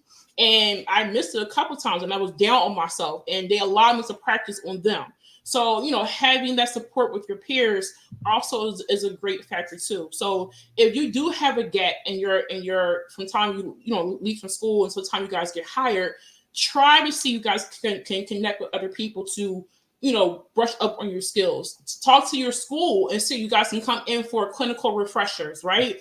This way you guys can stay up on par on your skill sets. You won't lose that touch of, drawing a straight stick or a butterfly or whatever. So, but yeah, I definitely was nervous at one point, but I just had to internalize it and kind of coach myself through it, and then able to ask for help. You can't be afraid to ask for help. Yes, ma'am. So that's one part. And then I'm sorry, the second part was about what again? Oh, my niche. So be honest with you, what I didn't know. I didn't know about my niche. I just, where the opportunity was at the time is where I went. I'm from Philadelphia. And because I don't work with these companies more, I can say this. I worked at every hospital in Philadelphia. I worked at CHOP, University of Pennsylvania Hospital. Back then when Hahnemann was a thing, Hahnemann, Drexel. I worked at Lincoln All. I worked at every hospital, except for Temple. I did contracting work with Temple at one point, but not a permanent employee. So I worked at every hospital. I used to be embarrassed to say that. But it got to a point when I came back from Atlanta to work at Jefferson, where I had to realize that it's a reason why I was at every hospital. And it's because I can speak to everybody's pain points. And now I can help this hospital grow because I have experienced everybody else's downfall, right? So that's how I got my foot in the door, and I started to really realize what it was. And what happened for me is that I developed a manual, an onboard manual, and that manual got picked up from the hospital administration. And that hospital administration wanted to institute my manual to other outpatient practices. But it took me internalizing what it was that I wanted from a practice that got into work. So I didn't know. It took years. 2004 to 2017 is a long time. So it took years of experience and years of trial and error before I really got my foot in the door or my niche defined. So, you might be able to find yours right away, but you may not. It's going to take some time, and don't be afraid to take the time to learn. Yes, ma'am. Thank you for your question, Jackie. Love you. Love you too. Bye-bye. See you soon. Okay. Thank you so much for being willing to answer these questions, Alicia. No, listen, I understand how it is, and I don't want anybody to ever think that I just knew, because I didn't. Right. At all. I had no clue. I see you, Soraya, and then we're going to get Rebecca next after Soraya. Soraya, you can go ahead and unmute yourself. Oh, Tasha said good evening. This makes me want to be an inmate even more. That's what's up. I'm glad. I love it. Thank you for being on the chat too, Alicia. Hi, can you hear me? Yes. Hi. Hi, Alicia. Hi, Miss Kay. Hi. Hope you're having a good night. Thank you. I don't live in Philadelphia. I live close to King of Prussia. I know Alicia knows that ad, but Yep. I have a question. I just graduated Stepful as being a CCMA. I take my NHA next month. Okay. I have a few I want to make this short, but I have very little no experience in healthcare. But the last time I worked in healthcare, I was a patient care technician, and I was in a nursing home in 2017. Besides those jobs, I was always in either fast food or finance. Now I want to go back into healthcare after I have my baby because it's more money, as well as I like to help people, and it's a need. I'm not sure if I'm having my standards too high on the employers I want to work at. Like I want to do, I'm saying it in existence as I want to do it, like CHOP, Mainline, Penn Medicine. These are hospitals, big known names. Correct. I do not know if my standards are just too high. As in, I had interviews for both of them, and I still didn't get the job. I still keep applying. I don't know if I should start small, as in local, like local doctor offices, or I'm just. And as in being a Black woman, I just don't know what am I doing wrong besides, I know I need to get my certification. I know my confidence, I believe I have confidence, but I just don't know what am I doing wrong. That's why I'm trying to. So first and foremost, I want you to know that you are a queen, okay? I understand that. I understand that you do have the power to do whatever it is that you want to do. And I don't like to hear when us as MAs say this, right? Your standards should always be high. Always be high. it should always be higher because that's a great identifier and key characteristic in knowing that you were kind of an employee that I would probably love to work with because you have that grit. You have it. And even though you haven't worked in it just yet, I can tell by the fact that you want to strive for more, right? So don't lose that. Keep that on your stand that's your goal. And this is a great I love your question because this is a great point about career strategy and job strategy, right? You should always have an idea as to who you want to work for. So knowing that you want to work for CHOP, work for Penn, and we know the reason why is because we know these are the top hospitals in this area. And not just in the area, but some parts of the country, right? So, and we know the type of career development it can lead to for yourself. So knowing that is a great reason why you should stick to that. Now, is it easy getting into those hospitals? It's not. It's not easy because it's challenging because when people get in those doors, people don't leave. People in CHOP are there from 20, 30 some odd years. And so it is challenging. What I would say is, and I don't know, I'm out of tune with PA stuff, so I don't know if it's still just true. But CHOP was always known for programs, especially for MA programs. So I would strongly suggest to look into seeing if they have a program, an interest program, a volunteer program. Do any and everything to get your foot in the door, even as a volunteer, if you have to. And you can always pivot into the role that you actually want to work for. Now, CHOP, the great thing about CHOP is you have the outpatient and then you have the inpatient aspect too that you can work in. I would definitely say try to go to the outpatient facility. You said you're near King of Prussia. King of Prussia have one in King of Prussia.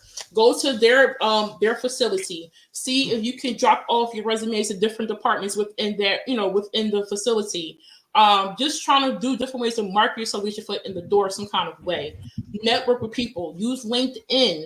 Talk to people who work at CHOP. See if they have the departments hiring, who they know what the hiring manager. Do different things, do unconventional things to get what you actually might want, right? So that's what I would suggest to do. Don't give up. And I don't know your financial standpoint, right? Because I know sometimes we can be in a financial burden to where we have to get something until that thing comes. So you're in a situation to where you have to get a job now and you want to work in the field as an MA, then apply to anywhere, but still having in the back of your mind that the goal is to get to CHOP or the goal is to get to Penn, right? And figure out and keep applying it or keep figuring out ways that will align you to that goal faster. Does that help or make sense? Yes, thank you so much. Thank you. You're welcome. You're welcome. That's I don't want you to give up. It's hard. That's good. Thank you, Soraya, for calling in. I hope y'all making notes too when this good. I'm sorry, y'all was eating a piece of candy. But, thank you so much, Soraya. I hope you guys are getting value from this. Thank you so much, Alicia, for being with us. You're welcome. Okay. I'm sorry. I gotta take you down. I'm sorry, Bree. I meant to put up you are next, Bree. Rebecca was next, and Bree, and then the last one is Drink. Rebecca. Your name was familiar. Go ahead, Rebecca. You can unmute yourself. Hey, thanks. I've actually been in healthcare a really, really long time, so I'm not sure if maybe I worked with you before, Alicia. So actually, I've been in for 10 years now. I haven't been an MA for 10 years. Straight out of high school, I went to nursing school, got to the end of my junior year, and I missed it by 1%. And I petitioned to stay and everything. I was so close to my bachelor's, but I decided to go back for medical assisting, and I graduated in 21, and I've been in a medical assistant role since. I really enjoy it. I feel like I have a wealth of knowledge when it comes to just the medical field in general. Mm-hmm. A lot of the stuff that I know is out of my scope of practice because I was in RN school. But really, I'm just interested. I really appreciate what you guys are doing, trying to get the profession more known and everything like that, and educating and helping people pass their exams. I would love to do something similar. How would you suggest I start going about that? In terms of being an educator? Yeah, because I had an educating role last year with Cuyahoga Valley Community Center or something like that. I was an EKG instructor, but I didn't have enough students enroll in my class for me to continue it, and the program was cut. So I'm kind of trying to look for different opportunities to do medical assisting, like education. Okay. Okay. So what I would say is to define what education looks like for you, right? Because being an instructor, I mean, educator can be you instructing a program or a college cohort or something like that, or it can be where you're working in the actual like a hospital department and become the educator for competency development, and that's what something I did. So it depends on what type of education standpoint you're looking for. Um, Now, what I will say is, and every hospital is different. I don't know about every hospital, but what I would say is that I had to create that position within. And how I did it was that I took the pain points of why there was a revolving door of medical assistance, right? Mhm. I started asking inmates who I worked with, why you guys decided leaving? What is the one thing you guys wish that our company did differently? And I literally did a survey monkey for polls. And I took the surveys, put it into like my whole proposal that I did, and I pitched it to the hospital administration. And I showed the reason why inmates were leaving. I showed the errors for risk management that was happening in all the departments for outpatient facilities. And I also have shown um, the areas of improvement. And one thing for compliant was that inmates weren't continuously doing their education. They hire MAs and that's it. Where's the continuous education? Where's Right. the annual competencies on their skill set, right? This way, instead of you firing them, make sure that you guys are retraining them once a year. Make sure you guys are keeping a track of all these things. So because that was one of the key areas and key standpoint, I was able to create a proposal for that job description, created my salary and everything for this proposal, and they was able to approve the proposal. So it depends on, again, what type of educator you want to be, right? But if you have a nursing background experience, you can leverage that too within the education standpoint. So it all depends on which way you want to go about it and see how you can factor that in based upon your unique selling point, right? All you go back to what's unique about you and what makes you different as an educator for this industry. And Awesome. I'll piggyback off that and tell you, if you're trying to like work in the classroom, I've been getting this question a lot. So I'm actually going to maybe Friday or Saturday, I may do a session on that, a live session on that. Trying to become an MA instructor. So if you're trying to be in the classroom, maybe look up some medical assistant schools in your area, some programs in your area, and then just call them and find out what's the criteria for their instructors. A lot of times they want you to do a teaching demo, so just kind of be prepared. I usually say pick a body system that you love, that you're very familiar with, unless they pick it for you. But maybe just, calling around to some schools in your area. And then, of course, everything Alicia said, and trying to figure out exactly what kind of educator you want to be. If you want to educate on YouTube, I had one of my students, she said she wanted to come on YouTube. I said, perfect. Come on YouTube and teach. So just, just trying to figure out what lane you want to be in as an educator. And I love it. We need more.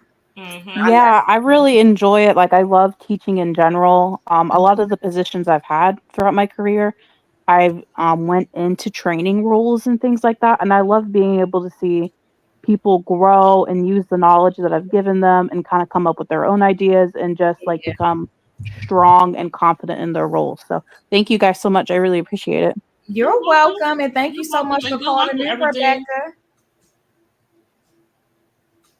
All righty, so that was Rebecca. We have Bree, and then after Bree is Dreamer.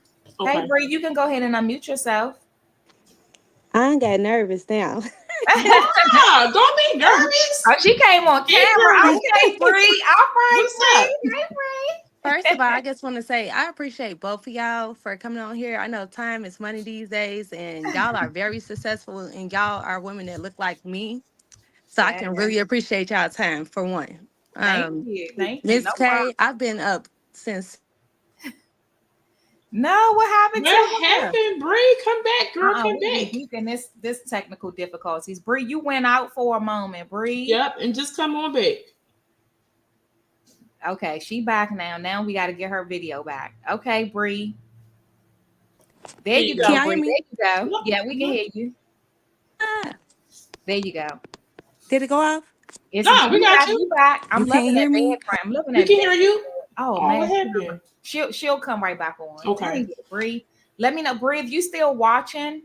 Just click the link again and come on back in. And then we're going to get Dreamer on here. Is it Dream MA or Dream? I'm sorry if I'm saying your name wrong. We're going to go ahead and get your question, Dream MA. Hello. And we'll get Hey. Can you hear me? Yes, ma'am. Yes. Okay. Oh, you know what, Dreamer? Hold on. I just have a quick question. I worked in an ENT office for 14 years, and the doctor decided to retire. So I ended up transferring to another office with the same management, and I left one doctor now to be working with 5 doctors, Ooh, which I only got hired to work with one. But the office is so busy, she has me all over the place helping other doctors, and I feel like I have more responsibility. So my question is, do I ask for more money since it's more doctors, and how do I go about requesting that or anything like that? My If you can kind just of give me some question. advice. My kind of question. So yes, so most certainly, right? So this goes back to what I say first, to take an inventory of everything you have done. You have 14 plus years of MA. You have worked with one provider that transferred to this one provider, right? So even though they transferred, they probably don't know who you are as an MA and your skill sets. So now you have to tell them. So you have to take inventory of everything you have done, even the things that you are doing currently in this office. So if your contract or You're breaking up. It's hard to hear you. sorry. Oh, it might be on your end, Dream MA, because I can hear. Okay, go ahead. All right. So I was saying that first take an inventory of what it is that your skill sets, right? Now, with you being in this new provider, look at your contract, your hiring agreement, and see you have to know your job description and your job delineation, right? It's 2 different things. Job delineation is more of a in-depth view of what your scope of the inmate is for that practice versus to the actual I don't job have good description. connection, so I'm not able to hear you. Is there any way that you could just make a comment in the comments I so I could see can't that? comment Everything is this, muffled. but I'm so sorry. it's okay. Okay, I will continue with the question, and you can just rewatch the replay probably. Yeah, just remember, Dream MA, you gotta fast forward it to about 1 hour and 36 minutes in. Yeah. And So I'll finish. Bree, I'm gonna add you to the stage, but just hold on for one moment. She gonna finish answering that question. Let me finish her question. So I can take you back if you want me to. So yeah, so you have to understand the job delineation for the department that you're working for, which is like your scope for MAs as a whole. If their scope for MAs as a whole, if it states that if it's a fine line to where it states that you pretty much that you are obligated to work in any provider, work with any capacity that the office deemed fit, sort of thing, then you need to really figure out what their expectations for you are, right? Because if you were hired for one thing and you weren't aware that you can possibly be working with 5 providers, then you need to figure out that piece for one. How you can leverage it for more pay is by understanding what the expectations are for you working for the 5 providers. And then you have to also be able to list out what it is you can do that aligns with this practice. So it all goes back to identifying your skills, assessing your skills, and understanding the needs of the office and how you can align that together.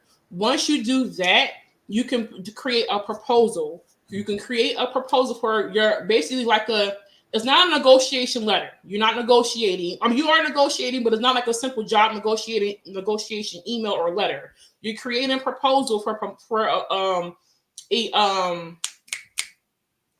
just went blank. Oh my God. For an increase in pay. That's what you basically are doing. Or you can even simply put it on paper in a proposal standpoint, ask your manager for a one-on-one session, have an evaluation, and then present that to them as well. But you don't want to just ask for more money without showing them the reason why.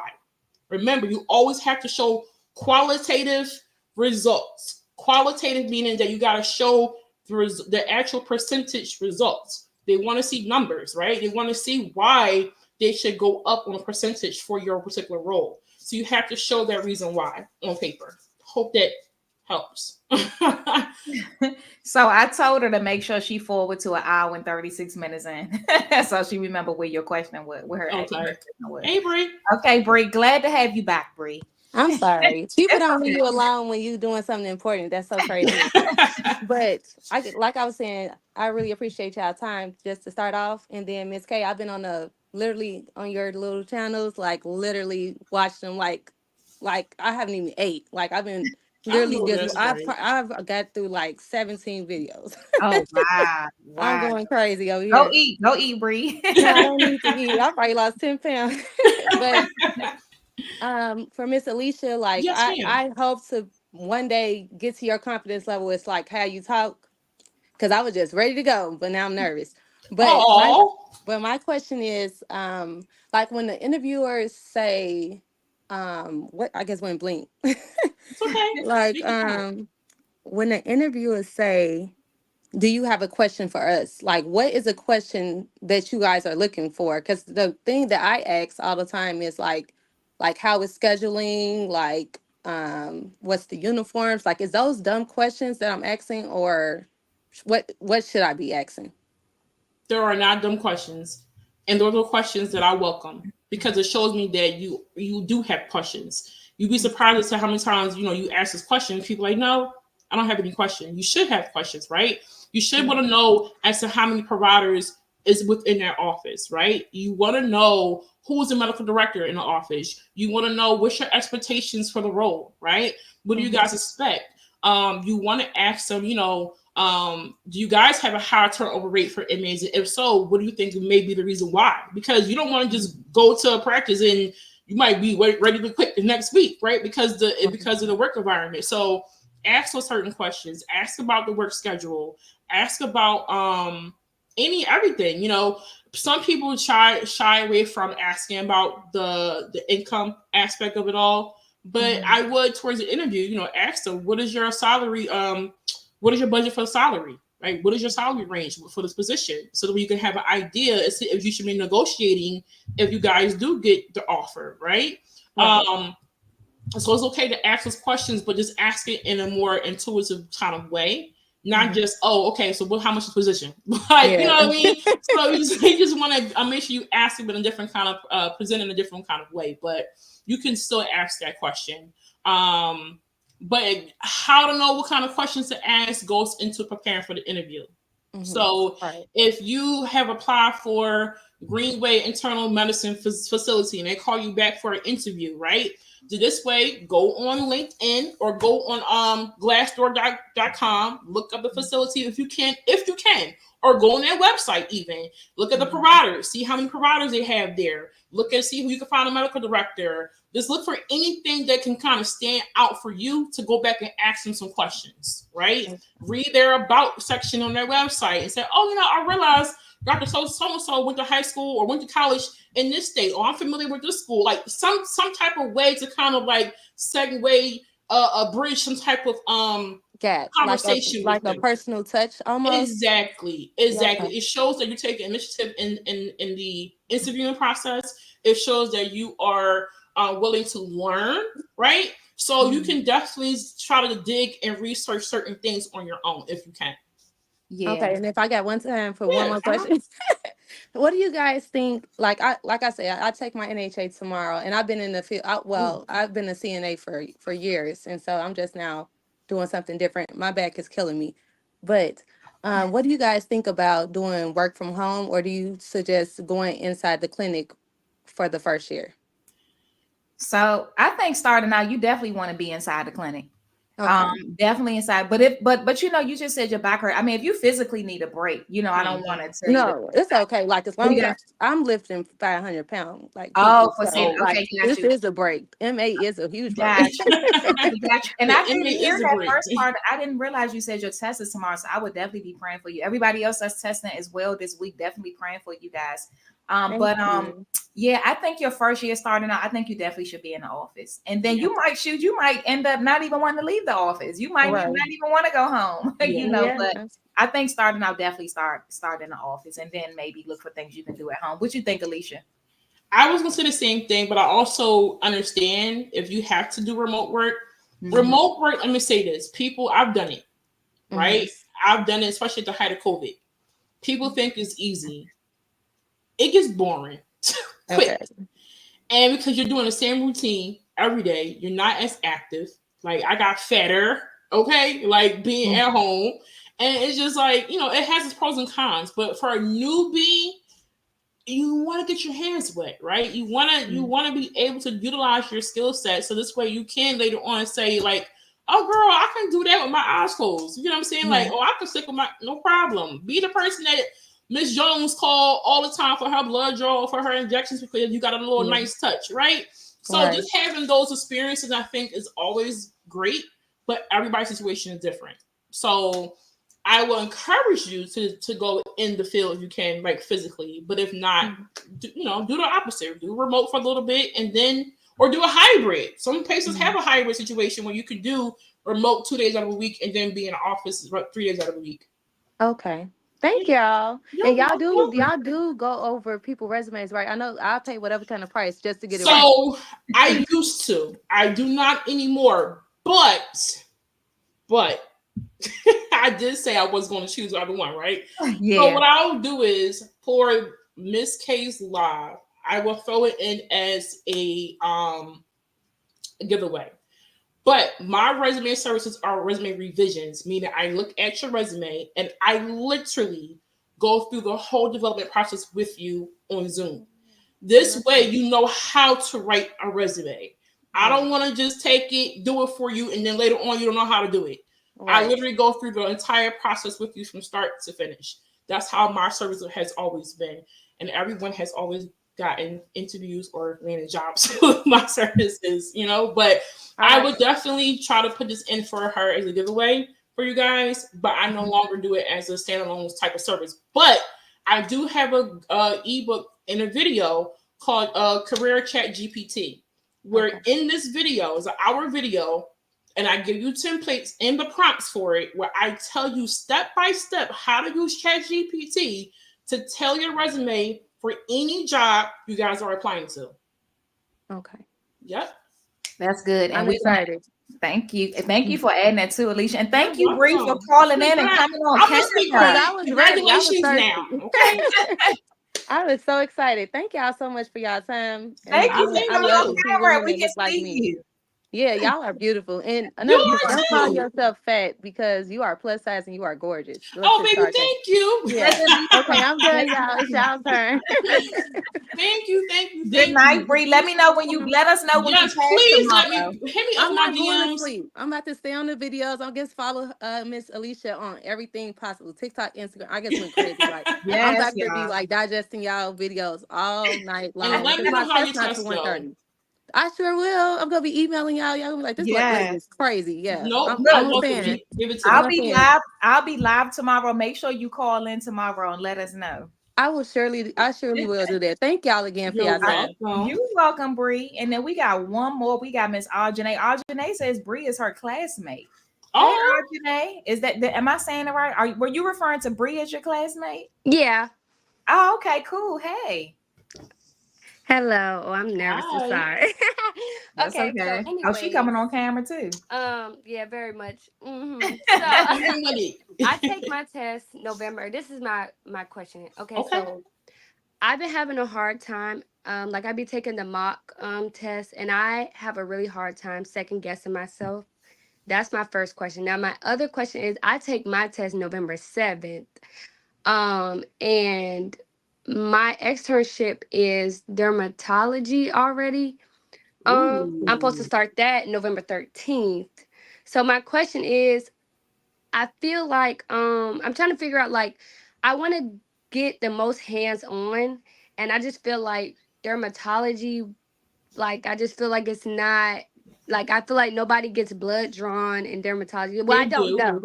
Let me say I don't know. I don't know from because I'm not experienced yet. So my question is, how do you go about, you were talking about jobs, and before I even started this journey, I started just like right after I had my child. She's about to be 1 next month. So I started this because like I would go for jobs and like I have a resume or whatever, and I could never like get the job. Granted, I have so much customer service under my belt. I'm very smart. I had a certification, so I didn't understand why I would never get the job. Okay. And my other Well, question to mhm. touch base on the main question is, what are some tips that you guys could give me, being that I take my test November 7th and I have a hard time second guessing myself, with also a plus of the confidence? You gonna go first, Miss K? About the Oh, test you part? go. Okay, so far as people that so let me ask you this real quick. Do you is it only like when it comes to tests, like you tend to be okay until it comes, like you have test and anxiety? Yes. Okay, so I just did a video on that the other day, test and anxiety. So make sure you watch that, because I just went through a few steps from Okay. how you want to lay out your studying and everything. As far as second guessing yourself, I have a student in my class literally now who does that same thing. And one of the things I just remind her of is being confident and reminding yourself that you know the information, right? Reminding yourself, because when I ask her, when we're talking, she know the answer. She know everything. And even sometimes when we're talking and she'll be saying the correct answer, then she'll be like, but I don't know. I'm like, you just said it. So I think it's a confidence thing and just knowing that you know what you know. And also, one of the things that I always recommend is being able to answer open-ended questions. Okay. If you can answer, let's say for an example, I always use this example. Let's say you get a test question that says, which of the following is categorized by fainting? And you see syncope, you see seizure, you see, MI, and you see stroke, right? You want to make sure you can define each one of those. So we know the answer is syncope, but you want to make sure you can answer all of those like open-ended. You know it, because when you know it, you know it. That's why I recommend being able to answer those questions, because everybody that, and I'm not going to say everybody, but the majority of people that have commented on my open-ended questions, they all say, I feel so much more confident now that I know the answers, because I can answer without seeing an option for it. Like I know it straight out. So you want to be able to answer questions like, what does HIPAA stand for? What is an AOB? What is an EOB? When you can just straight out answer, you know it, right? Versus you don't need to see 4 options to choose from. You know it. So I want you to work on knowing it, knowing it, and use the test plan. So you're taking a CCMA, go to Google, download that free test plan, and use that as a check off. And like, okay, yeah, I know this. Anything on there you don't know, put an X beside it. Everything you do know, put a check. And then the X's, go back and make sure you know those and can answer it in an open-ended way. And one of the ways you can quiz yourself in an open-ended way is simply like giving somebody your notes and telling them, let's say like your mom or your sibling or whoever, a significant other, whoever, you give them your notebook and you just say, hey, ask me some random questions from this. That's one of the ways to know you know it. And like I said, I gave some other tips for testing anxiety, but it's really coming down to really confidence, because what's happening is you're knowing the right answer, but then you thinking you don't know the right answer. Like you thinking, oh, I chose this, that ain't it. That's because you're not believing in yourself and knowing that, that you know what you know what you know, and don't second guess it. And I know it's easier said than done, but that's why I really want you to really work on, and anybody else that's watching having the same problem. This is why I really want you guys to work on just knowing it. Some people memorize just for the test. I don't like the word memorize when it comes to testing, because then you just remembering enough just to take the test. I want you to absorb it and know what you know. Like it's certain things you learn that's never going to go away, because you just absorb. But those things that just you memorizing just for the test, they're gonna go away soon as you turn your back on it, soon as you walk away from it. But I just want you to work on your confidence and knowing you got it, knowing you know what you know, and then try those open-ended questions so you know it. Okay, yeah, because I've been watching your video, like probably like 10, 12 videos. I probably didn't see the testing anxiety one, only because I went back to like part 1. Yeah, And then it's I okay. started like part 10. I just did it. I think maybe Friday. Thursday or Friday. Yeah, so I just did it. So you didn't, yeah.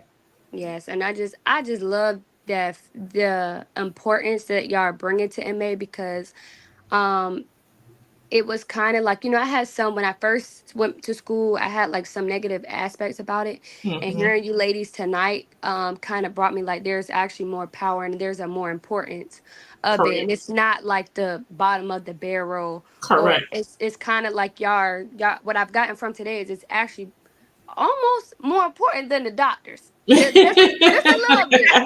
Just a little bit. That's the But that's just confidence. Listen, Come that's that's the just on kind of now. how that's just kind of how I feel about what was said. Is it because I got a little bit of negative aspects, like, well, why you didn't do RN, or why you didn't do this, or why you didn't go into that, and just with me being a new mom, also trying to find the time to study and Mm-hmm. giving her to my significant other, giving her to my mom, so I can get that time to study in. Um, that is just like the most important thing for me. Is it's Right. just yeah. Yeah. yeah. I mean, like Miss K said, you definitely have to build a confidence in knowing your information. I know the testing has evolved since I have done it, but you have the perfect instructor, perfect coach for it. So I definitely say follow her expertise in that area. Um, and I'm glad that we can provide this type of empowerment because it's definitely needed, right? Mhm. And I will say it was something else you had mentioned that you wanted to go over. It was about the confidence in test taking and something else. What was I it? said confidence in test taking, Oh, and dermatology. Dermatology. yeah, Dermatology. Yeah. that's what my So externship is. what I was saying, this is for anyone who is about to go on to externship. Don't just it may not be your ideal place to work at, but don't Mm-hmm. shoot it down. Look at it as an opportunity to get hired, right? You Mm-hmm. definitely want to ask them how I don't want to say how it should go, but hopefully your first day you're meeting the manager, the hiring manager, and I will definitely ask them: is there a possibility of of getting getting hired? Is it possible you guys have an opening here in your office or the department, and see what they say? Because now you know if there's a possibility of getting hired, then you want to definitely take this seriously, right? Mm-hmm. You want to absorb everything. You want to learn it as if this is your first day on the job.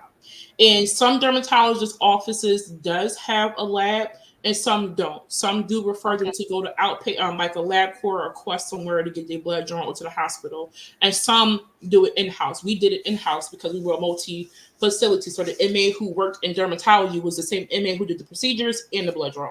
Mm. So it depends on where you work at. So you don't want to discourage, like knock down that opportunity, right? And Mm-hmm. even if they don't do blood draw, they do tons of procedures. Skin biopsies I was is going to a say that. definitely one Yeah. thing you're going to do in dermatology is skin biopsies, and they're actually pretty fun. And if you're more of an intuitive person and want to learn all that stuff, the provider might want to pick you and have you come in to do all kind of procedures with them and start learning more, because then you're learning about the cancer and skin cells and Mm-hmm. different things. And they got all kinds of procedures that I can't even really remember or name at this point in time. But biopsies are definitely a thing in dermatology they do all the time. Okay. So you may not draw blood, but you'll be there for certain procedures. So you basically traded one thing for another, right? And you Okay. never know, you might end up liking it. I did an interview. I did it live. This is MA on my page. Her name is Kiki. Kiki, hold on. I'm gonna tell you right now. She is an RMA. I interviewed her last year for MA Week. She's an RMA, and she started out in dermatology. She loved it Mm. so much that her dermatologist office paid for her to go Mhm. to esthetician school. Now Wow. she's an esthetician, and she actually has her own practice, and she has her own business doing Yeah. all types of skin stuff. Like this girl's a beast when it comes to skin care and biopsies and all kinds of procedures. So you never know where it can lead you to, right? Yeah. So you may not be like, oh, dermatology now. When you get there, you might start to find your groove. So you can find your niche immediately. It all depends on how open minded you are to where you at and the kind of things you guys are exposed to, right? Okay. Hold on, her name is Key. It's Key underscore aesthetics on Instagram if you want to Okay. follow her. But she's an Key RMA for aesthetics. out in Houston. KEY underscore ESTHETICS. Say that one more time. KEY KEY underscore ESTHETICS. Oh, okay. Gotcha. Yep. She's a great person. I always refer her to people who want to get in that industry as a medical assistant. But yeah, so I would definitely highly suggest that, right? Just go in there prepared, open-minded, willing to learn, but definitely ask them as an opportunity for you to get hired and see what they say. And even if they don't have an opportunity, ask them the possibility to get a letter of recommendation. Okay. Listen. Always get a letter of recommendation from everybody you come in contact with, the manager to the providers, okay? Because that will help you when it's time for you to apply somewhere else. Okay? And thank you for calling in, Audrey, and good luck with your test. Thank you. Keep us posted, please. One more question. Yes. Okay, Ms. K, my question is, so because if I want to book a one-on-one, but my question is, if I book the one-on-one with you, because I seen that you have it in your bio, but I just ain't been able to click on it. What does that like consist of? Just like a little summary? Yeah. So the one-on-one, I used to do like a full Zoom. It's just 15-minute phone call. Yeah, so if you want to talk to me, it's just a 15-minute phone call. And for anybody who may want to do that, I'll just put my link in the chat. It's bookwithmissk.com. But yeah, it's whatever you want to talk about. I used to do like a full 30. I think I might still have it on my Calendly link. But yeah, so it's just a session to talk about, just help you prep for the test or whatever other question you have. Because I just need a refer. Like I know some of the material. The only thing I get caught up on the practice test is the EKG and the positions, the supine and the Fowler. Those are what I just so now that you know what your weak areas are, and for anybody else watching this, when you can identify your weak area, that's a step in the right direction, because now you know what you need to go focus on. So now you go look at those positions, and then you have somebody quiz you on those positions. The same thing with the EKG and all of that. Make sure you get. I got EKG videos on my channel though. I've been watching them. Oh, you did watch it? Okay. So yeah, and then I've been eating, sleeping, and breathing Ms. K right now. So yeah, if you watch it and you still have questions, you can always book a call or and then of course if you have a question while I'm live and you want to call and ask a question like you did tonight, that's fine too. But other than that, yeah. So the bookwithmissk.com for anybody that wants to do a one-on-one. I might still have the 30-minute Zoom sessions on there, but for the most part, I only do the 15-minute phone call because it's just hard to get in with the Zoom and stuff. Okay. Yeah, but thank you for calling in, Audrey. Thank you for coming on. I want to shout out. Thank you so much, Soraya, for that super sticker. I didn't even know. Yeah, I be forgetting about all of this.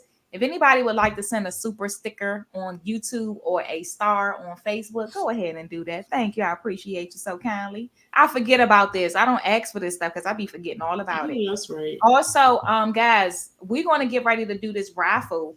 Alicia, did you see any more questions we might have missed? There's a couple of questions that I just want to touch on. One person, I wasn't aware remote was an option. Yes, remote work for MAs is an option.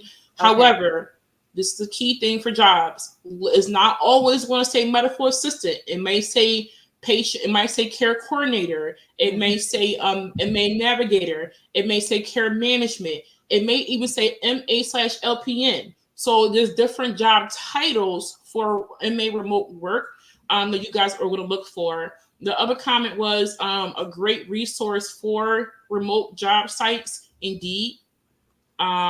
Indeed, Glassdoor, those are ones that I know of for a fact that has great remote jobs that I know people actually got hired from these type of locations. There's another MA you guys could look into. She posts things about, because she's still as an MA, but she's like also a content creator too. But she has an ebook, I believe, that has like different remote job websites on there. Her name is Mac, the MA. Mac, M-A-C. I'll put it in the chat. Hold on. Let me go to her page real quick. That's my girl too. McCoya is her name. Hold on, Mac. Let me go to her Instagram page. It's MAC, the medical assistant. Mac, the medical assistant. The medical assistant. Okay. Yep. She's a content creator, influencer, but she also posts a lot of her day-to-day stuff on there. But she has an ebook about remote job sites that she actually took time to research about. So that's a resource you guys can look into as well. But Indeed and Glassdoor is what I know of. And again, you got to define different job titles for MA work. What else on here?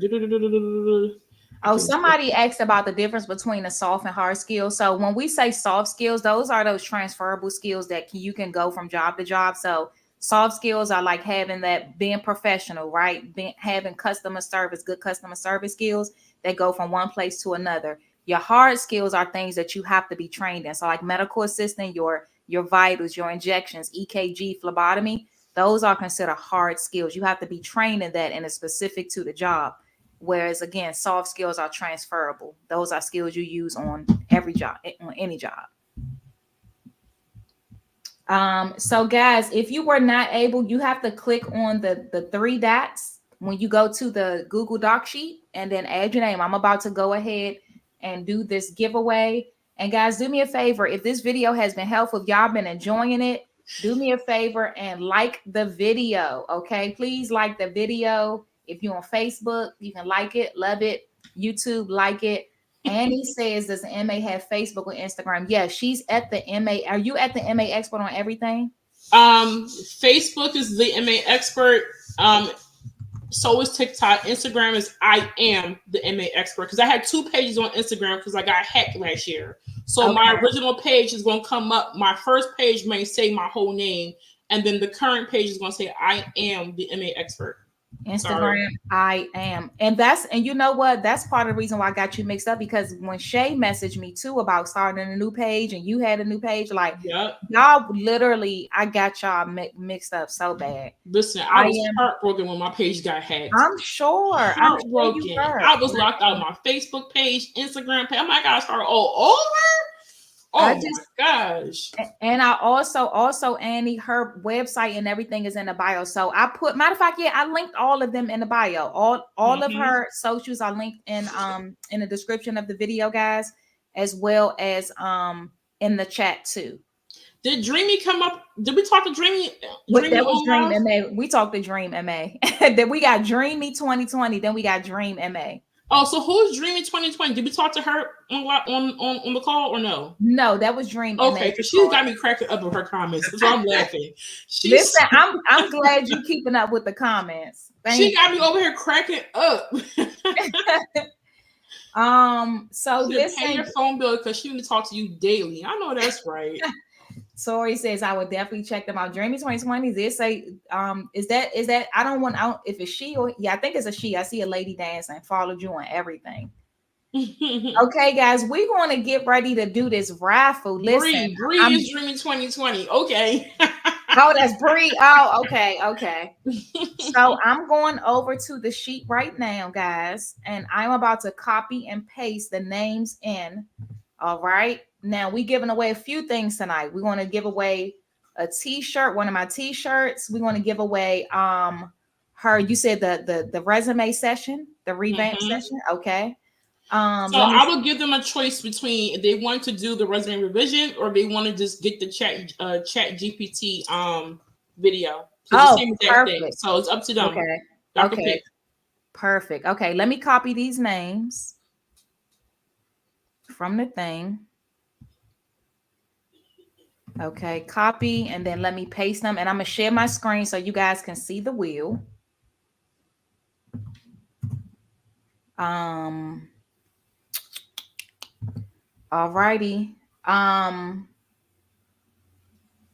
Yeah, you gotta type your name. Let me add somebody else. Dreamy, Bree and Tori. Let me add Bree and Tori real quick. Bree and Tori. I see a couple of my students was on. Emmanuel, are you still watching? I don't know if I have any other students on. Emmanuel already. Okay, let me add Bree and Tori. Okay, so I added you guys. All right, let me share my screen. So I'm gonna do my t-shirt first, and then we're gonna do the grand prize, which is one. You get a choice between her resume revision or her the career chat GPT. or the Career Chat GPT. All right, so everybody tuned in. And listen, if I call on you, because there are some people that entered that's no longer here, you got to be present though. So if you are not present, you won't be able to get it. So I'm only people that stayed on to the end. And listen, y'all, I know we've been on for a long time, but you had to have stayed to the end. So all of the names are there. Y'all see the wheel, right? Let's if you added it, it should be there. Let me see. I thought, yeah, your name is on there, Soraya. Okay. All right, guys. So we're going to go ahead and do it. Y'all ready? Somebody say ready in the chat. Do me a favor and say ready or spin that wheel. Somebody say spin that wheel. Spin that wheel.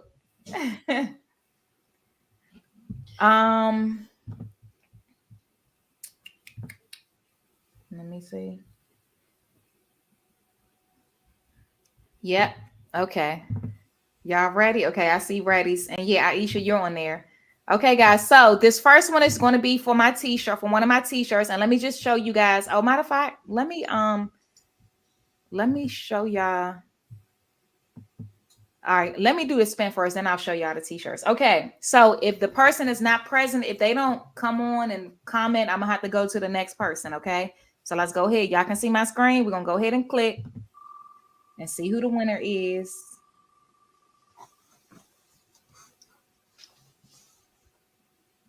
Okay, so the person, okay, Aisha. And she just said her name too to make sure it was on there. Aisha, your name was on there. Congratulations, Aisha. Let's congratulate Aisha. I'm gonna put it in here too. Congratulations, Aisha. So do me a favor, Aisha. I am going to and you can choose whichever one you want. Okay, you can choose whatever t-shirt you want. I just need to get your information. Aisha, do me a favor. I'm gonna put my email in the chat. Message me, Aisha. Do me a favor. Message me on Facebook. Are you on Facebook? And let me make sure you on here. You still on here, right, Aisha? I know I just saw her comment. Mm-hmm. Oh yeah, she's there. Aisha, do me a favor and reach out to me on Facebook. Okay, it's at Medical Assistant with Miss K. I'll put it in the chat just in case you don't have it. It's the same name as my YouTube channel. Do me a favor and message me, and then I'm going to send you the link to the t-shirt so you can tell me which one you want. This is one of them here, guys. Medical Assistant here. Let me stop sharing my screen for a minute so I can show you guys, and then we're going to do the grand prize drawing. So this is one of my t-shirts here. It just says Medical Assistant. It has a stethoscope and the EKG sign. We got my Medical Assistant mugs here, y'all. Here. That's cute. And then this pillow that I'm sitting on to make me a little taller. You so silly. Yeah. That's cute too. Thank you. You're welcome. So I got a whole bunch of medical assistant stuff for anybody that's interested. But yeah, Aisha, just make sure you message me, and then I'll let you just tell me which one you want, and I'll send it out to you. All right, y'all. So now we about to do the grand prize.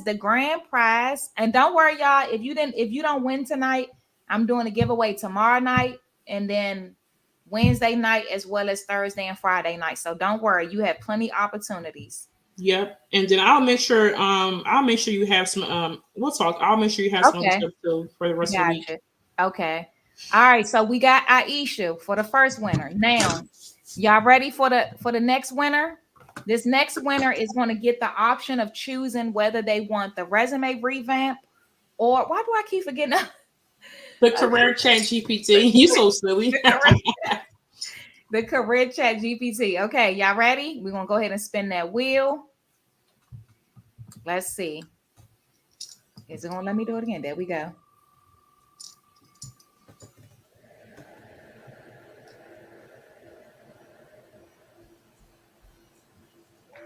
Amber Reed, are you present? I must say, I don't think I've seen Amber. Oh, she on Instagram or something? I know she's a regular on YouTube. I haven't seen her name, so we're gonna give it about a minute or so to let Amber, if she's here, she'll get it. If not, we're gonna draw someone else. Amber, are you here? If you are here, reveal thyself. Reveal thyself to me. And is it Ajane, the other lady name we spoke to? Yeah, uh-huh. She asked about sending in her resume so I can look at to see if the one that was created is good enough. Mm-hmm. Yes. My email should be in my bio. Email it to me. So yeah, I'm going to spend again. Amber, she's normally here, but she probably logged. We've been on for a long time. We've been on for 2 hours. So yeah, some people probably got off. So it's okay. We're gonna go ahead and spend again. All right, so we're gonna close this. And then we're gonna spin again. Let me just look one more time to make sure. Okay, nope.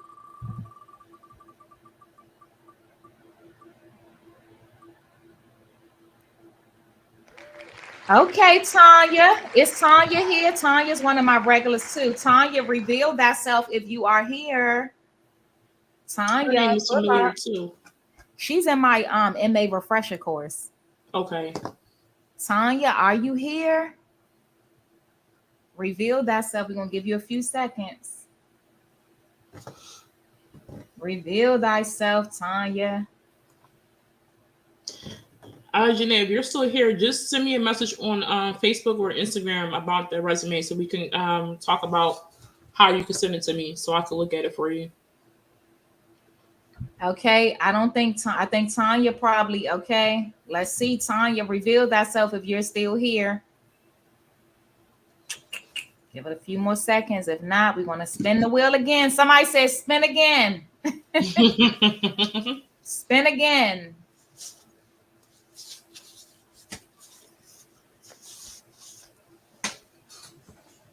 This is for the grand prize. Somebody said, Kylie said spin again. Okay. Yo, they saying, okay, Tanya's not here. All right, guys, we're going to spin again.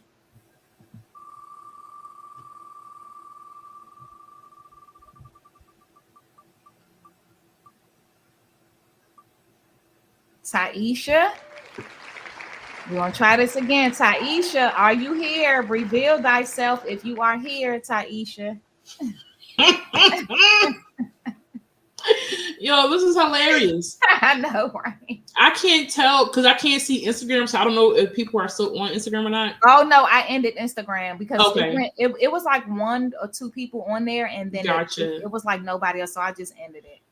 I know Dreamy got me cracking up. Aisha. I'm missing Dreamy's comments. I'm missing all of them. Dreamy got me cracking up over here, okay?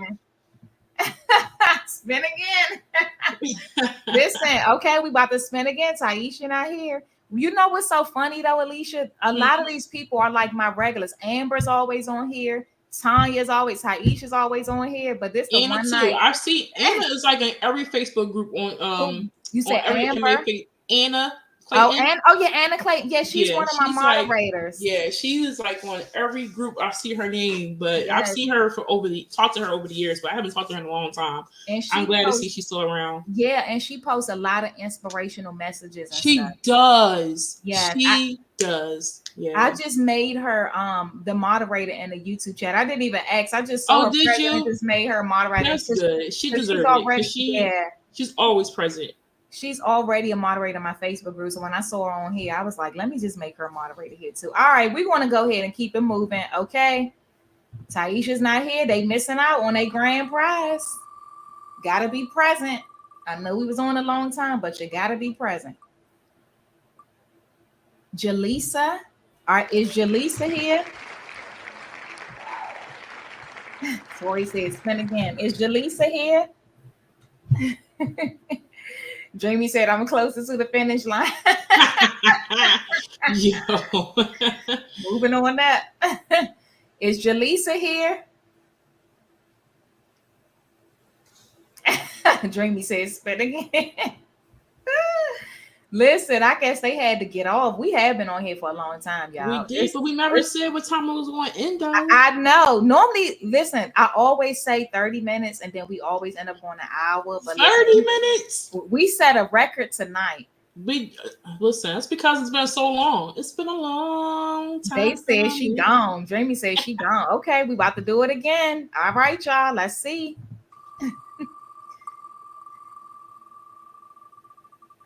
Oh, I didn't see Brian's comment to just now. Hey, Brian. Why? Look how close it got to Bree. You saw how close it got to Bree. No, Thoughts? Is thoughts we here? might be doing this a different way. Let's think about something. Let's see, because some of your people not on here. We I are. know. Hey, y'all left us. Okay. I'm trying to think of a different way. Is there a question we can ask? Perhaps, maybe. All right, let's try one more spin. Then if not, we're gonna have to take it another direction because this person ain't here either. You want to try one more, and then if not, Yep, we can try one more. okay. This last one more. If this person not here, we're gonna try it another way, y'all, and see if you can think of something in the meantime. I ain't seen this name at all. Me neither. I don't think this person here. Okay, start thinking of a question, Alicia, while we waiting on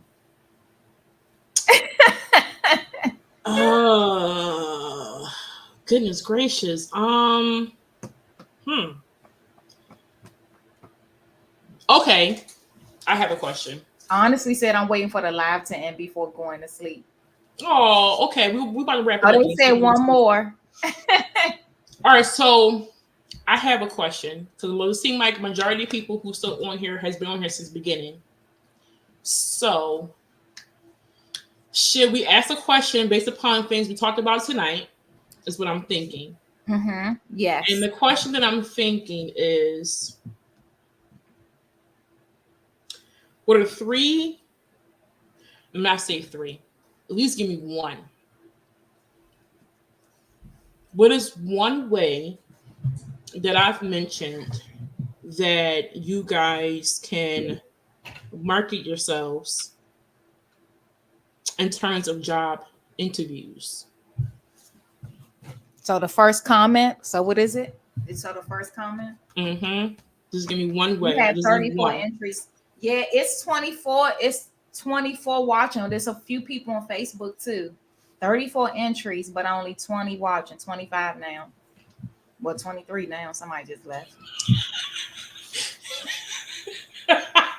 I'm laughing because Dreamy got the answer to the first comment. Okay, Dreamy got the first. I'm cracking up. Okay, but y'all are definitely on point. Hard skills, researching the job website, yes. Listen. Yeah, your summary, yep, gotta be strong. Exactly. Not Jaleesa saying I'm here after the fact, Jaleesa. So listen, y'all. Don't worry, we're going to do this again tomorrow night. So tomorrow night, I'm gonna do another drawing, and we're not going to be on this long tomorrow night. We're not doing 2 hours tomorrow night. I'm going to make sure y'all tune in tomorrow night. We're going to have Percy on, and we are not going to be on for 2 hours, at the most maybe an hour. But make sure y'all join tomorrow night, and we're going to do more giveaways. So don't worry about it if you didn't win tonight. And then Alicia, let me just first of all just thank you so much for coming on tonight. Like I know I've already mentioned it, but this is a long time coming. So we definitely have to make sure we do this again. I love everything that you're doing. When I looked at your website and I saw all that you were doing, I'm like, oh, I said this girl is doing it. Like, I mean, I don't even think we mentioned you have 4 children. I know you and I talk about it. I know. Yes, I have a 20-year-old who just turned 20 October 9th. I have a 19-year-old. I have a 17-year-old who'll be 18 in February. And then I have a 2-year-old who'll be 3 November 6th. Wow. See, she got grown-ups and then got a toddler. Girl. And listen, we both became MAs in 2004. I had my daughter in 2005. So I just became an empty nest as well. She's about to be 19 in December. So I only got the one, but we have so much in common. And I definitely want us to do this again. Maybe next time we'll do more on the business side. Yeah. So everybody that is in here tonight, make sure you go follow the MA Expert Alicia. As y'all can see, she has so many good gems. She's a wealth of knowledge. Like everything that comes out her mouth is wisdom. So I hope y'all got some good gems from tonight. This is 2.5 hours. I don't know if any of y'all want to go back and listen again and get some more gems. Thank y'all, Bree and Arjane for coming on camera. Thank you, Soraya, for calling in. Jackie, everybody that called in. Who else called in? Rebecca. Miss K, they want to know where they can buy your t-shirt. Oh, my t-shirts. Let me put that link in the comments now. But I just want to say while Miss K is doing that I appreciate you as well. And I appreciate everybody who is following Miss K, who look up to Miss K, who's listening to her. Because I watched her since she's really started her platform. I mean, the very beginning. And to see where she's at now is amazing. So make sure you guys definitely listen to her information. And don't be afraid to network. Don't be afraid to come to my DMs, ask me questions, network. Your network, is your net worth is how you be able to level up and to expose yourself to different things, guys. It's about asking questions and connecting them with the right people. But I just want to empower y'all. I'm here to empower y'all to own you guys' skills, own your position. Don't let anyone diminish you. Don't let anyone diminish your skill sets or put you in a box, okay? I know it's scary going into something new, but go into it with the idea of knowing why you're there, learn as much as possible, and always keep track. This way you guys can always later on look back and learn to leverage it a different type of way. So, wait a minute. This says Jaleesa. Jaleesa says I'm here. Which yeah, one? she said she was here. Oh, I did not notice that. She said, but she didn't say that after we had asked a question. I didn't notice the she said it at that point. But okay. I'll give it to her anyway. It's on there. So just still message her, Jaleesa. It's no problem. It could be. I noticed some of the comments are delayed. What happened is sometimes they are watching behind, so they gotta move the red little thing. So it's fine, Jaleesa. Sorry, we didn't see you there, but that was for the grand prize. She said, I've been here. Sorry about that, Jaleesa. Yeah, I'm sorry too. Just inbox me and I'll definitely send you the career chat GPT. The career chat GPT comes with a video, comes with templates, is everything you would need to learn how to do a resume, how to write a negotiation letter. So you'll be in good hands. You'll be fine. So just message me. And Aisha, I see your message, so I'll get to you after this live. Dreamy said, I won $1 million. She is crazy.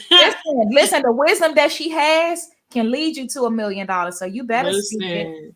And honestly, earlier said I'm staying on till she said I'm not going to sleep until I till y'all get off live. Listen, I appreciate y'all. I just want y'all to know that don't be intimidated. Don't be intimidated because I was just like y'all. Like the success I'm having now didn't come when I was on Instagram trying to do this back in 2019. Okay, I had to work my way to this point and be comfortable with myself to do the things that I'm doing because it's not hard, it's not easy, especially for our industry. So, I'm glad I could continue to be here to give you guys information and have support like Miss K. But we're here. And thank you guys so much for tuning in. Alicia, thank you again. Y'all will see her face again on this channel next time we want to do, because I do want to do another week on just the business stuff and stuff. So we will definitely have you on again. Thank you so much. You're welcome. And thank y'all for hanging in there. It's 24 people right now. And it's what? What's how many on YouTube? What's that? 20. Oh, all 25 on YouTube. I guess Facebook done 2 on Facebook and 25 on YouTube. Thank y'all for hanging in there. And I will see y'all tomorrow night, 6 p.m. And don't worry, we are not going to be on for 2 hours tomorrow night. I promise you. I'm not even going to let us go that long. Dreamy, don't y'all want a 30-year-old? Stop me, please. Oh my goodness. Jackie says she's going to message you, Alicia. Yes, please do. Yep.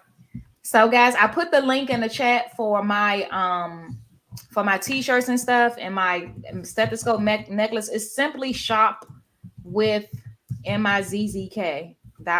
That's simply what it is. Shop with mizzk.com. So I put it in the chat. I love y'all. I will see y'all tomorrow. I'm gonna go ahead and end this stream here. Love y'all. Bye, y'all.